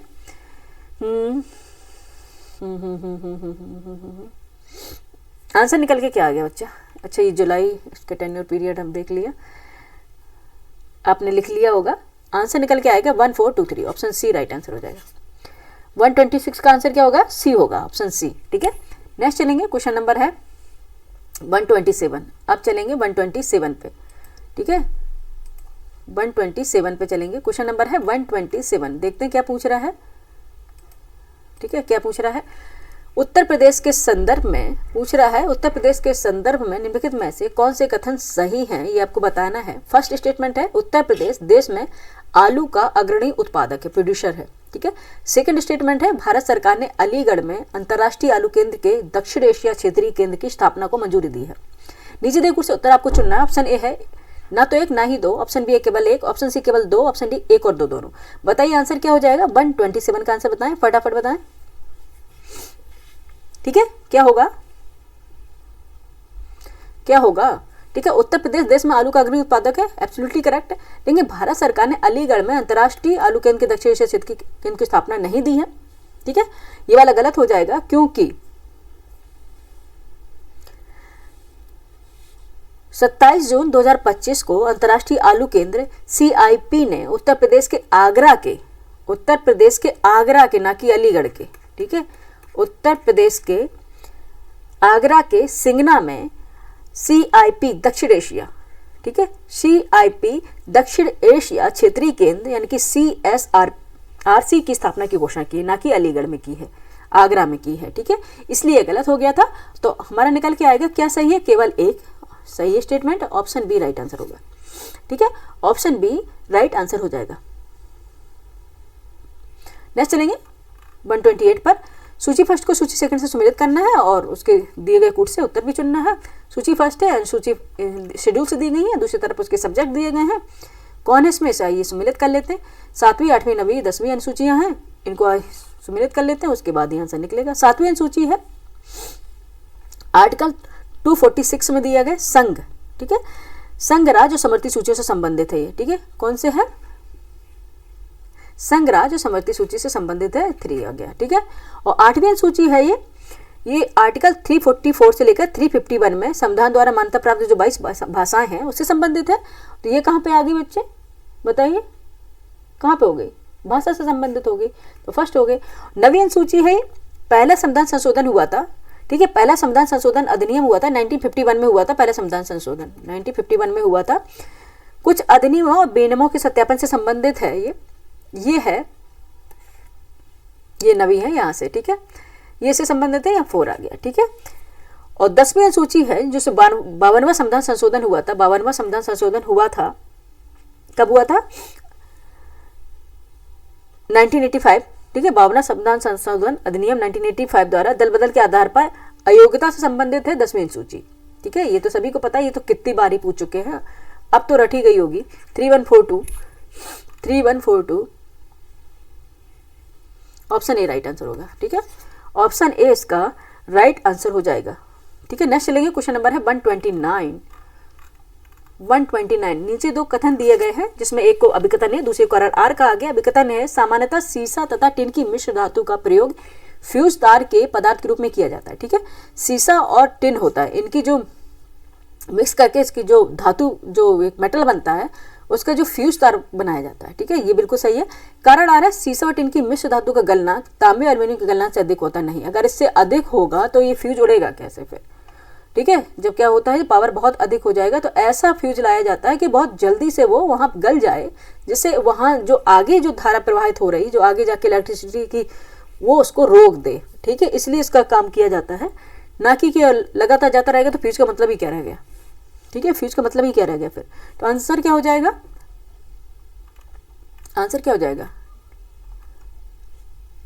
ए सही है किंतु आर गलत है, ठीक है, ए सही है किंतु आर गलत है, ठीक है, ऑप्शन डी इसका राइट आंसर हो गया, ठीक है। नेक्स्ट चलेंगे 130 पर, क्वेश्चन नंबर है 130, अब यहां पे होगा क्वेश्चन नंबर है 130। निम्नलिखित युग्मों में से कौन से सुमेलित नहीं है उसे बताना है, ठीक है। एक तरफ दिवस दिए गए, डेट्स दिए गए, तारीख दी गई है, डेट दी गई है। अंतर्राष्ट्रीय ओजोन दिवस 16 सितंबर को मनाया जाता है, 16 सितंबर को एब्सोल्युटली करेक्ट। विश्व पर्यावरण दिवस 5 जून, विश्व वन्यजीव दिवस इसमें 22 मार्च दिया गया, बताइए इसमें क्या सही है। विश्व वन्यजीव दिवस प्रति वर्ष 3 मार्च को मनाया जाता है, ना कि 22 मार्च को, ठीक है, 3 मार्च को मनाया जाता है। और 22 मार्च को क्या मनाया जाता है, विश्व जल दिवस, ठीक है, 22 मार्च को मनाया जाता है विश्व जल दिवस। ओहो कहाँ गए, ठीक है, विश्व जल दिवस मनाया जाता है, अच्छा यहाँ पे जैसे आ गया, ठीक है, विश्व जल दिवस मनाया जाता है। आंसर क्या निकल के आएगा फिर, आंसर निकल के आएगा इसका, इसको हम स्क्रॉल कर लेते हैं। कौन सा सुमेलित नहीं था, केवल यही वाला सुमेलित नहीं था, केवल यही वाला सुमेलित नहीं था, तो आंसर था ए, ठीक है। अंतर्राष्ट्रीय ओजोन दिवस सही है, पर्यावरण जो विश्व पर्यावरण दिवस 5 जून है ये भी सही है, ठीक है, लेकिन क्या सही नहीं था, विश्व वन्यजीव दिवस ये सही नहीं था, ऑप्शन ए हमारा राइट आंसर हो गया। नेक्स्ट चलेंगे, क्वेश्चन नंबर है 131। निम्नलिखित में से कौन सी युग में सही सुमेलित नहीं है, अंडरलाइन करेंगे। एक तरफ नगर दिए गए, दूसरी तरफ नदी दी गई है, ठीक है, देख लेते हैं कहाँ कौन सा सुमेलित नहीं होगा। बुडापेस्ट है जो नगर है, ये डैन्यूब नदी किनारे स्थित है। कोलोन है, ये राइन नदी किनारे स्थित है, ठीक है, कोलोन कहाँ पे है, राइन नदी किनारे स्थित है। देखिए यहाँ पे दिया है न्यू ऑर्लियंस, ये मिसौरी नदी किनारे ना, मिसिसिपी नदी किनारे स्थित है। मिसिसिपी का डेल्टा आपने सुना होगा, मिसिसिपी नदी किनारे स्थित है, इसलिए ये गलत हो जाएगा। और हैदराबाद जो भारत है पलेरू नदी किनारे कब से हो गया है, मूसी नदी किनारे स्थित है, मूसी नदी, ठीक है, इसलिए ये गलत हो गया। तो 3 और 4 सम्मिलित नहीं है, 3 और 4 सम्मिलित नहीं है, ऑप्शन ए इसका राइट आंसर हो जाएगा, ठीक है, ऑप्शन ए इसका राइट आंसर हो जाएगा। नेक्स्ट चलेंगे, क्वेश्चन नंबर है 132। निम्नलिखित में से कौन से खाद्य सुरक्षा का आयाम नहीं है, कौन से आयाम नहीं है? फर्स्ट है उपलब्धता, पहुंच, सामर्थ्य, जवाबदेही। कौन से इसके आयाम नहीं? उपलब्धता है, पहुंच सुनिश्चित करना होता, सामर्थ्य भी होता, पर जवाबदेही इसका नहीं है, ठीक है। आंसर क्या हो जाएगा? ए, ठीक है, ऑप्शन ए राइट आंसर हो जाएगा। खाद्य सुरक्षा करते सभी लोगों के लिए हर समय भोजन की उपलब्धता, भोजन तक पहुंच सुनिश्चित हो, सुगमता हो, यानी कि पर्याप्त पहुंच हो, और सामर्थ्य अनिश्चित अवधि में वहनीय भी हो, ठीक है, एक निश्चित जो अवधि है उसमें वो वहन भी कर सके, सामर्थ्य भी होना चाहिए ऐसा, ठीक है। तो ऑप्शन क्या हो गया? ए। नेक्स्ट चलेंगे, क्वेश्चन नंबर है 133। 4 बौद्ध संगीतियां जो हुई थी निम्नलिखित स्थानों पर संपन्न हुई थी, इनमें सही कालक्रम अनुसार क्रम व्यवस्थित कीजिए, तो नीचे दी कुर्सी से सही उत्तर चुनना है। इसे क्रोनोलॉजिकल ऑर्डर में अरेंज करना है। वैशाली, राजगृह, कुंडलवन, पाटलिपुत्र। आइए देख ले क्या होगा सही, ठीक है, ठीक है। पहले क्या हुई थी? राजगृह में हुई थी, ठीक है, फिर वैशाली, देन पाटलिपुत्र, सबसे लास्ट में कुंडलवन, ठीक है, सबसे लास्ट में Kundalvan. Option D right answer, ठीक है। चारों जो बौद्ध संगीतियां हुई थी 1483 ईसा पूर्व राजगृह में हुई थी, और 383 ईसा पूर्व हुई थी वैशाली में, और 251 ईसा पूर्व हुई थी पाटलिपुत्र में, और सबसे पहली शताब्दी ईसा पूर्व हुई थी कश्मीर में, जिसे वो आयोजित हुई थी कुंडलवन। ये कश्मीर का है, कश्मीर, ठीक है, कश्मीर में हुई थी सबसे लास्ट में जो हुई थी। तो आंसर हो गया डी, ठीक है। नेक्स्ट चलेंगे, क्वेश्चन नंबर है 134। नीचे 2 कथन दिए गए हैं, जिनमें से एक को अभिकथन है, दूसरे को करार कहा गया। अभिकथन है, हिमालय अनेक बड़ी सतत वाहिनी नदियों का उद्गम स्थल है, ठीक है, जो हमेशा सतत बहती रहती है, जिनमें हमेशा पानी, या सदा नीरा भी इन्हें बोलते हैं, सदा नीरा, जिसमें हमेशा जल रहे, सतत वाहिनी यानी कि हमेशा बहती रहे, सतत हमेशा यानी लगातार, सतत में से लगातार, वाहिनी में बहना, लगातार बहने वाली, लेकिन हिमालय अनेक बड़ी सतत वाहिनी नदियों का उद्गम स्थल है, ठीक है। नेक्स्ट देखेंगे,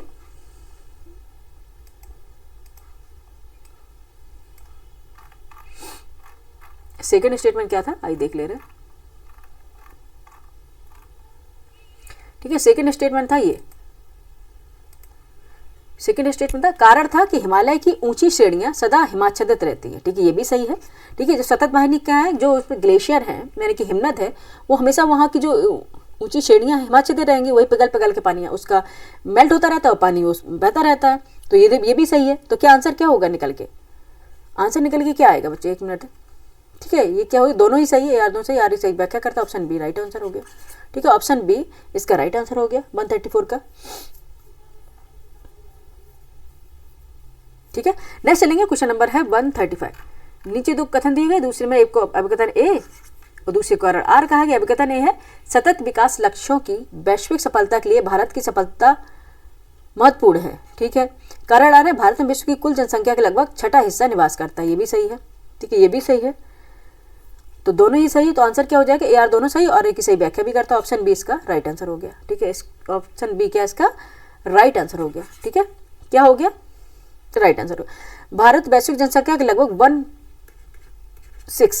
1/6 भाग निवास करता है और दुनिया का सबसे अधिक आबादी वाला देश है, इसलिए 2030 तक सतत विकास लक्ष्य है, एसडीजी गोल्स है, उसकी वैश्विक सफलता के लिए भारत की सफलता महत्वपूर्ण रोल प्ले करेगी, ठीक है। तो आंसर क्या हो जाएगा? बी हो जाएगा। नेक्स्ट चलेंगे, क्वेश्चन नंबर है 136। मई 2025 में पुष्कर कुंभ मेला 2025 का आयोजन निम्नलिखित में से किन राज्य या राज्यों में किया गया था? फर्स्ट है राजस्थान, उत्तर प्रदेश, उत्तराखंड। कहाँ किया गया था? उत्तराखंड में किया गया था ये, ठीक है, कहाँ किया गया था? उत्तराखंड में किया गया था। ये बच्चे तो नाम इसका पुष्कर समझ के कहीं गलत लगाए होंगे, ठीक है, तो ऑप्शन ए है राइट आंसर, ठीक है। पुष्कर कुंभ 2025 उत्तराखंड के बद्रीनाथ के पास मांडा गांव में 15 से 25 मई 2025 तक आयोजित किया गया था। यह मेला बृहस्पति के मिथुन राशि में प्रवेश करने पर आयोजित किया जाता है। यह मेला 12 वर्षों के बाद, ठीक है, 12 वर्षों के बाद केशव प्रयाग यानी कि अलकनंदा और सरस्वती के संगम पर आयोजित किया जाता है, ठीक है, ऑप्शन ए राइट आंसर है। नेक्स्ट चलेंगे, क्वेश्चन नंबर है 137। भारत में पंचायती राज संस्थाओं के संदर्भ में निम्नलिखित में से कौन से कथन सही हैं आपको बताना। फर्स्ट स्टेटमेंट है, पंचायती राज संस्थाओं का कार्यकाल 5 वर्ष का होगा, सही है, ठीक है। सेकंड है पंचायती राज संस्थाओं को आरक्षित स्थानों में से 1/4 कब से हो गया, 1/3 होता है, इसलिए गलत होगा। 1/4 अनुसूचित जाति अनुसूचित जनजाति की महिलाओं के लिए आरक्षित होंगे। तो कौन सा हो गया, सेकंड स्टेटमेंट गलत हो गया, केवल एक ही सही हो गया, ऑप्शन 20 का राइट आंसर हो जाएगा, ठीक है, ऑप्शन 20 का राइट आंसर हो जाएगा, ठीक है। कथन एक सही है कि 73वें संविधान संशोधन अधिनियम 1992 में प्रत्येक स्तर पर पंचायत को उसकी पहली बैठक की तिथि से 5 वर्ष का कार्यकाल प्रदान किया गया है। हालांकि होता क्या है, इसके अपना जो कार्यकाल पूरा होने से पहले भी ये भंग किया जा सकती है, इसको किसी पंचायत को भंग किया जा सकता है। 73वें संविधान संशोधन द्वारा पंचायती राज संस्थाओं में जो SC ST होती है उसमें जो महिलाएं के लिए जो आरक्षण है 1/3 है, ना कि 1/4 है, ठीक है। 137 हो गया कंप्लीट, 138 पे चलेंगे। बहुत जल्दी से हम कराने की कोशिश कर रहे हैं, ठीक है, बाद में आराम से फिर सांस लेंगे, ठीक है। 138 निम्नलिखित में से कौन निर्धनता का सामाजिक संकेतक नहीं है, आपको बताना। निरक्षरता, सुरक्षित पेयजल, रोजगार के अवसर, घर का आकार नहीं है, ये सभी हैं, ठीक है। तो क्या है, घर का आकार इसमें शामिल नहीं होगा, ठीक है। ऑप्शन क्या हो जाएगा, ए राइट आंसर हो जाएगा, ठीक है, ऑप्शन ए, ठीक है। गरीबी के जो सामाजिक संकेतक होते हैं, सुरक्षित पेयजल की कमी, निरक्षरता, रोजगार के अवसरों की कमी, स्वास्थ्य सेवा तक पहुंच की कमी, ये होते हैं, लेकिन घर का आकार गरीबी की भौतिक संकेतक में शामिल नहीं होगा। नेक्स्ट ले लेंगे, क्वेश्चन नंबर है 139, ये 139 है। निम्नलिखित में से कौन सी ठंडी महासागरीय धाराएं नहीं है, ठीक है, पढ़ लिया, कौन सी ठंडी महासागरीय धाराएं नहीं है, नहीं पंडरलाइन करेंगे। अगोलहास धारा, ब्राजील धारा, हम्बोल्ट धारा, कैलिफोर्निया धारा, बताइए कौन सी नहीं होंगी। 139 का आंसर बताएं, ठीक है। अगोलहास धारा गर्म है, ब्राजील धारा गर्म है, ठीक है, हम्बोल्ट धारा ठंडी है, कैलिफोर्निया धारा ठंडी है। उससे पूछा क्या, कौन सी ठंडी महासागरीय धारा नहीं है, यानी कि गर्म पूछी गई है, तो 1 और 2 ऑप्शन हो गया बी, ऑप्शन क्या हो गया 139 का बी। नेक्स्ट चलेंगे, क्वेश्चन नंबर है 140, निम्नलिखित में से कौन सी युग्म में सही सुमेलित नहीं है, ठीक है, नहीं पे फिर अंडरलाइन करेंगे। अम्ल में पाया जाता है क्या, आइए देख ले। लैक्टिक अम्ल, दही सही है, टार्टरिक अम्ल अंगूर सही है, एस्टिक अम्ल आलू कब से पाया जाने लगा, गलत है, ठीक है, कब से पाया जाने लगा, गलत है। केवल 3 युग्म ही सही इसमें सुमेलित हैं, ठीक है। कौन सा सुमेलित नहीं था, ऑप्शन 3, ऑप्शन ए सुमेलित नहीं था, ठीक है, ए, ठीक है। लैक्टिक अम्ल दही, टार्टरिक अंगूर अम्ल, एस्टिक अम्ल जो सिरका में पाया जाता है, ना कि आलू में, ठीक है। आलू में क्या पाया जाता है, मुख्य रूप से स्टार्च यानी कि कार्बोहाइड्रेट पाया जाता है। ऑप्शन क्या हो जाएगा 140 का ए, ठीक है। नेक्स्ट चलेंगे 141, नीचे 2 कथन दिए गए हैं, जिसमें एक को अभिकथन ए, दूसरे कारण आर कहा गया है। अभिकथन ए है, सल्तनत के क्षेत्रों को मोटे तौर पर 2 भागों में विभाजित किया जा सकता था, खालसा और जागीरें। कारण है, जागीरों में राज्य के नियंत्रण में आने वाली भूमि शामिल थी। नीचे दिए कूट से सही उत्तर चुनना, आपको बताना। ऑप्शन ए, ऑप्शन ए में ए गलत किंतु आर सही, बी में है ए आर दोनों सही है, आर की सही व्याख्या करता है, सी में है ए आर दोनों सही किंतु आर की सही व्याख्या नहीं करता, डी ए सही किंतु आर गलत। बताइए आंसर क्या हो गया 141 का, ठीक है। सल्तनत के क्षेत्रों को मोटे तौर पर 2 भागों में विभाजित किया गया था। खालसा थी जो राज्यों के नियंत्रण में आने वाली भूमि थी, और जागीरें अलग थी, ठीक है। इसमें दिया गया जागीरों में जागीरें दी जाती थी, एक पदवी दी जाती थी, ठीक है। ये कारण है, जागीरों में राज्य के नियंत्रण में आने वाली भूमि शामिल थी, ये नहीं थी, वो खालसा थी, ठीक है। तो ये गलत हो जाएगी। आंसर क्या हो जाएगा निकल के, आंसर निकल के आएगा डी, ए सही किंतु आर गलत। ए सही है लेकिन आर गलत है, ठीक है। खालसा वाली भूमि थी राज्य के उसमें आती थी, और जागीरें ठीक है प्रदान की जाती थी, ठीक है। एक तरह से क्या उसको क्या बोलते थे, अभी दिमाग में नहीं आ रहा है, ठीक है। आप इस एक बार देख लीजिएगा इसको, जागीरें प्रदान की जाती थी एक तरह से उपहार स्वरूप, ठीक है, इसलिए खालसा तो होगी, जागीर अलग होगी, ठीक है। नेक्स्ट देखेंगे 159, 141, 142 पे चलेंगे। क्वेश्चन नंबर है 142। कई बार बहुत फ्लो में होते हैं तो कुछ चीज़ें स्किप भी हो जाती है दिमाग से। क्वेश्चन नंबर है 142, नीचे 2 कथन दिए गए हैं, जिनमें एक को अभिकथन ए, दूसरे कारण आर कहा गया। अभिकथन ए, आधुनिक लोकतांत्रिक राज्य में आर्थिक, सामाजिक और राजनीतिक कार्यों हेतु निदेशक सिद्धांत महत्वपूर्ण है, ठीक है। कारण आर है, आर्थिक और सामाजिक लोकतंत्र की स्थापना करना ही निदेशक सिद्धांतों का मूल उद्देश्य है। नीचे कूट का उत्तर चुनना है आपको, और उसके आंसर आपको फिर देना है, ठीक है। आइए देख लेते हैं। आधुनिक लोकतांत्रिक राज्य में आर्थिक, सामाजिक और राजनीतिक कार्यों हेतु निदेशक सिद्धांत आवश्यक है, क्योंकि आर्थिक और सामाजिक लोकतंत्र की स्थापना करना ही निदेशक सिद्धांतों का मूल उद्देश्य भी है।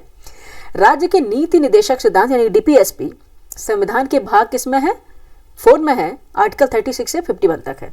ठीक है, दोनों ही सही है, दोनों ही सही है।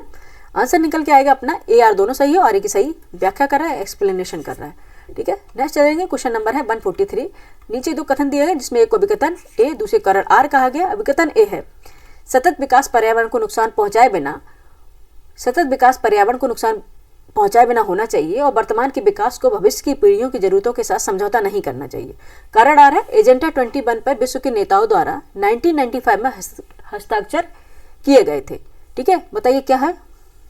143 का आंसर बताएं।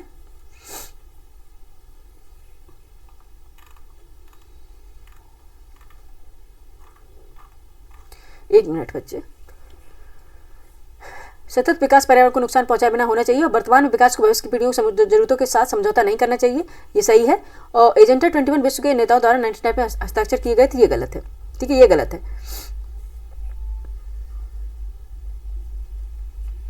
एजेंडा 21 में विश्व नेताओं द्वारा 1992 में रियो डी जेनेरियो यानी ब्राजील में आयोजित पृथ्वी शिखर सम्मेलन में हस्ताक्षर किए गए थे। कब किए गए थे? 1992 में किए गए थे, ना कि 1995 में। ठीक है, कब किए गए थे? ये रियो डी जेनेरियो में ब्राजील में जो आयोजित किया गया था पृथ्वी शिखर सम्मेलन। ओहो, क्या हो गया? कहाँ पे आ गए भाई? एक मिनट बच्चे। हाँ ठीक है,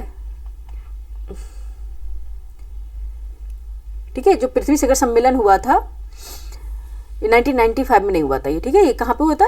1992 में। तो इसलिए ये गलत हो गया था। आंसर अपना निकल के आएगा लास्ट में। क्या पता है प्रॉब्लम ज्यादा होने लग जाती है क्या? ए सही किंतु आर गलत है। ऑप्शन डी 43 का आंसर क्या है? Option D. नेक्स्ट चलेंगे 144, फटाफट करेंगे बस। सूची फर्स्ट को सूची सेकंड से सम्मिलित करना, सूची में नीचे कूट कर प्रयोग कर। सूची फर्स्ट को सूची सेकंड से सम्मिलित करना तथा सूची में नीचे दिए कूट का प्रयोग कर सही उत्तर चुनना। जल्दबाजी में कुछ बोल रहा है, कुछ नहीं कर रहा है।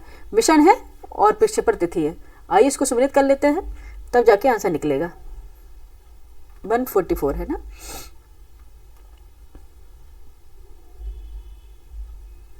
ठीक है, अब इसके वहाँ पे जो दिए गए हैं इसको इसमें देख लेते हैं। ऑप्शन, ठीक है, 144 का आंसर क्या होगा बच्चे? इसको सम्मिलित कर लेना आप लोग, हम आंसर बता दे रहे हैं इसका। 144 का आंसर हो जाएगा आपका ए। ठीक है, क्योंकि अब बहुत जल्दी क्लास हमको बाइंड करनी है, टाइम बहुत ओवर हो रहा है। ऑप्शन ए हो जाएगा इसका। ठीक है, 144 का ऑप्शन ए हो जाएगा। नेक्स्ट चलेंगे क्वेश्चन नंबर 145। हिंद महासागर के संदर्भ में निम्नलिखित में से कौन से कथन सही है? फर्स्ट, इसे प्राचीन यूनानियों ने इरिथ्रियन सागर कहा था, सही है। सेकंड, यह भूमध्य रेखा के दोनों तरफ फैला हुआ है, ये भी सही है। नीचे दिए कुछ से सही प्रयोग करना है, ये दोनों ही सही। ऑप्शन डी राइट आंसर हो जाएगा। ठीक है, ऑप्शन डी राइट आंसर हो जाएगा 145 का। ठीक है, प्राचीन जो यूनानी थे हिंद महासागर यानी कि विशेषकर उत्तर पश्चिमी भाग को एरिथ्रियन सागर कहा था। ठीक है, ये सही है। ठीक है, यह नाम पेरिप्लस ऑफ द एरिथ्रियन सी में मिलता है, जो एक यूनानी नौवहन ग्रंथ था, पहली शताब्दी ईसा पूर्व में लिखा गया था, जिसमें लाल सागर यानी अरब सागर और भारतीय उपमहाद्वीप को जोड़ने वाली व्यापारिक मार्गों का वर्णन भी किया गया है। ये एब्सोल्युटली करेक्ट है। फर्स्ट स्टेटमेंट, हिंद महासागर भूमध्य रेखा के उत्तर और दक्षिण दोनों फैला हुआ है और उष्णकटिबंधीय, उपोष्णकटिबंधीय और समशीतोष्ण क्षेत्रों को कवर करता है। भूमध्य रेखा महासागर के मध्य से होकर गुजरती है, जिससे यह दोनों गोलार्धों में मौजूद होता है। ठीक है, तो आंसर ये सेकंड भी स्टेटमेंट गलत है। ऑप्शन डी राइट आंसर हो गया, सही है। तो ऑप्शन डी राइट आंसर हो गया। नेक्स्ट है 146। विश्व जल आपूर्ति के निम्नलिखित स्रोतों पर विचार करना तथा इन्हें अवरोही क्रम में व्यवस्थित करना। महासागर, नदियां, ध्रुवीय बर्फ और हिमनद, भूगर्भ जल, भूजल। 146 का आंसर बताएं क्या हो जाएगा? विश्व जल आपूर्ति के निम्नलिखित स्रोतों पर विचार करना तथा इन्हें अवरोही क्रम में व्यवस्थित कीजिए। ठीक है, अरेंजिंग करना है डिसेंडिंग ऑर्डर में, डिसेंडिंग ऑर्डर में इसको अरेंज करना है। विश्व जल आपूर्ति के निम्नलिखित स्रोतों पर विचार करना है, डिसेंडिंग ऑर्डर में अरेंज करना है। 146 का आंसर बताएं। ठीक है, पृथ्वी पर जल का वितरण अत्यधिक असमान है। अधिकांश जल महासागरों में पाया जाता है, अब सबकी पता है। इसके बाद ध्रुवीय बर्फ और ग्लेशियर, भूजल और फिर नदियां और झीलें हैं। ठीक है, देखेंगे सबसे पहले महासागर में कुल जल है 90। महासागर में सबसे पहले देखेंगे कितना है 97 97.2% है, ठीक है। और फिर उसके बाद आएगा ध्रुवीय बर्फ और ग्लेशियर है, ध्रुवीय बर्फ और ग्लेशियर या हिमनद है 2.15% है।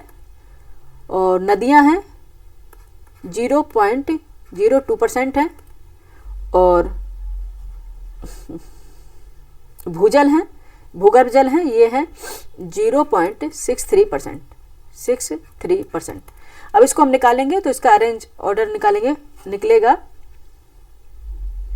1342, ऑप्शन सी राइट आंसर हो जाएगा, ठीक है। 146 का आंसर क्या हो जाएगा, सी हो जाएगा, ठीक है। नेक्स्ट चलेंगे, क्वेश्चन नंबर है 147। निम्नलिखित में से कौन सी युग में सही सुमेलित नहीं है, आइए देख लेते हैं। एक तरफ डैम दिया गया, एक तरफ नदी दी गई है, ठीक है। बगलेहार डैम है, बगलेहार डैम है, ठीक है। पंडोहे बांध है, यानी पंडोहे डैम है, शीशलम डैम है। कौन सा सुमेलित नहीं, बगलेहार डैम चिनाब पे है, बिल्कुल सही है। लेकिन जो पंडोहे बांध है ये कहाँ पे है, रावी पिना होके ब्यास पे है, ब्यास रिवर पर है, ठीक है, ब्यास नदी पर है, तो इसलिए ये गलत हो जाता है। और श्रीशैलम जो बांध है ये कृष्णा नदी पर, तुंगभद्रा पर नहीं है, कृष्णा रिवर पर है, ठीक है, कृष्णा नदी पर है, तो इसलिए ये भी गलत हो जाता है। तो फिर अपना क्या आंसर निकल जाएगा, 2-3 ये गलत हो जाते हैं, तो आंसर हो जाएगा अपना डी, ठीक है। 147 का आंसर क्या हो जाएगा, डी, ठीक है। नेक्स्ट चलेंगे, क्वेश्चन नंबर है 148। नीचे दो कथन दिए जिनमें एक अभिकथन ए, दूसरे कारण आर कहा गया। अभिकथन ए है भारत विश्व का दूसरा सबसे बड़ा मोबाइल गेमिंग बाजार है। कारण आर है भारत में 950 मिलियन से ज्यादा इंटरनेट के उपयोग करता है, ठीक है। आंसर बताना आपको क्या हो जाएगा, ए और आर दोनों सही, और आई की सही व्याख्या भी कर रहा है, बिल्कुल सही है ये बात, ठीक है। ये इंफॉर्मेटिव क्वेश्चन था, ठीक है। नेक्स्ट चलते हैं, क्वेश्चन नंबर है 149। क्वेश्चन नंबर है 149।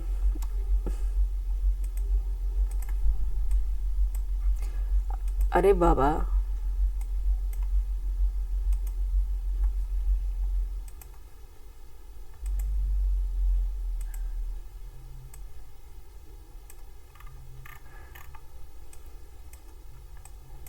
अच्छे से ज़्यादा होगा नहीं। क्वेश्चन नंबर है 149, आइए देख लेते हैं। निम्नलिखित में से किसने 2025 में अंतर्राष्ट्रीय बुकर पुरस्कार जीता है, ठीक है, ये बताना है। बानू मुश्ताक, दीपा भस्ती, बानू मुश्ताक, दीपा भस्ती, संजय चौहान। नीचे दे कुर्सी संयुक्त चुनना है, केवल 1 3, ऑप्शन ए में केवल 3, ऑप्शन बी में केवल 1, ऑप्शन सी में 1 और 2, ऑप्शन डी में 2 3।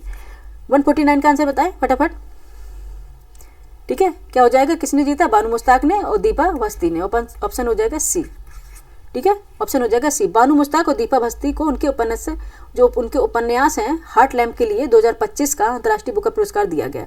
हार्ट लैम्प इस पुरस्कार के लिए नामांकित होने वाली कन्नड़ से अनुवादित पहली पुस्तक है। दीपा भस्ती अंतर्राष्ट्रीय बुकर पुरस्कार जीतने वाली पहली भारतीय अनुवादिक बनी है, ठीक है। क्या हो जाएगा 149 का सी, दीपा भस्ती और दीपा भस्ती और बानू मुश्ताक, ठीक है। आज का क्वेश्चन हमारा है 150, ठीक है। भारत के उपराष्ट्रपति के संदर्भ में निम्नलिखित में से कौन से कथन सही हैं, ठीक है। फर्स्ट है वाइस प्रेसिडेंट, फर्स्ट है उपराष्ट्रपति राज्यसभा के पदेन सभापति होते हैं, ठीक है, सही है। सेकंड, उपराष्ट्रपति राज्यसभा के सदस्य होते हैं, नहीं है, ठीक है, राज्यसभा के सदस्य नहीं होते। देखेंगे आंसर क्या निकल के आएगा, बी, ठीक है, ऑप्शन बी निकल के आएगा। आर्टिकल 64 के अकॉर्डिंग, आर्टिकल 64 के अकॉर्डिंग भारत के उपराष्ट्रपति राज्यसभा के पदेन सभापति होंगे और कोई लाभ का पद नहीं ग्रहण करेंगे, ठीक है।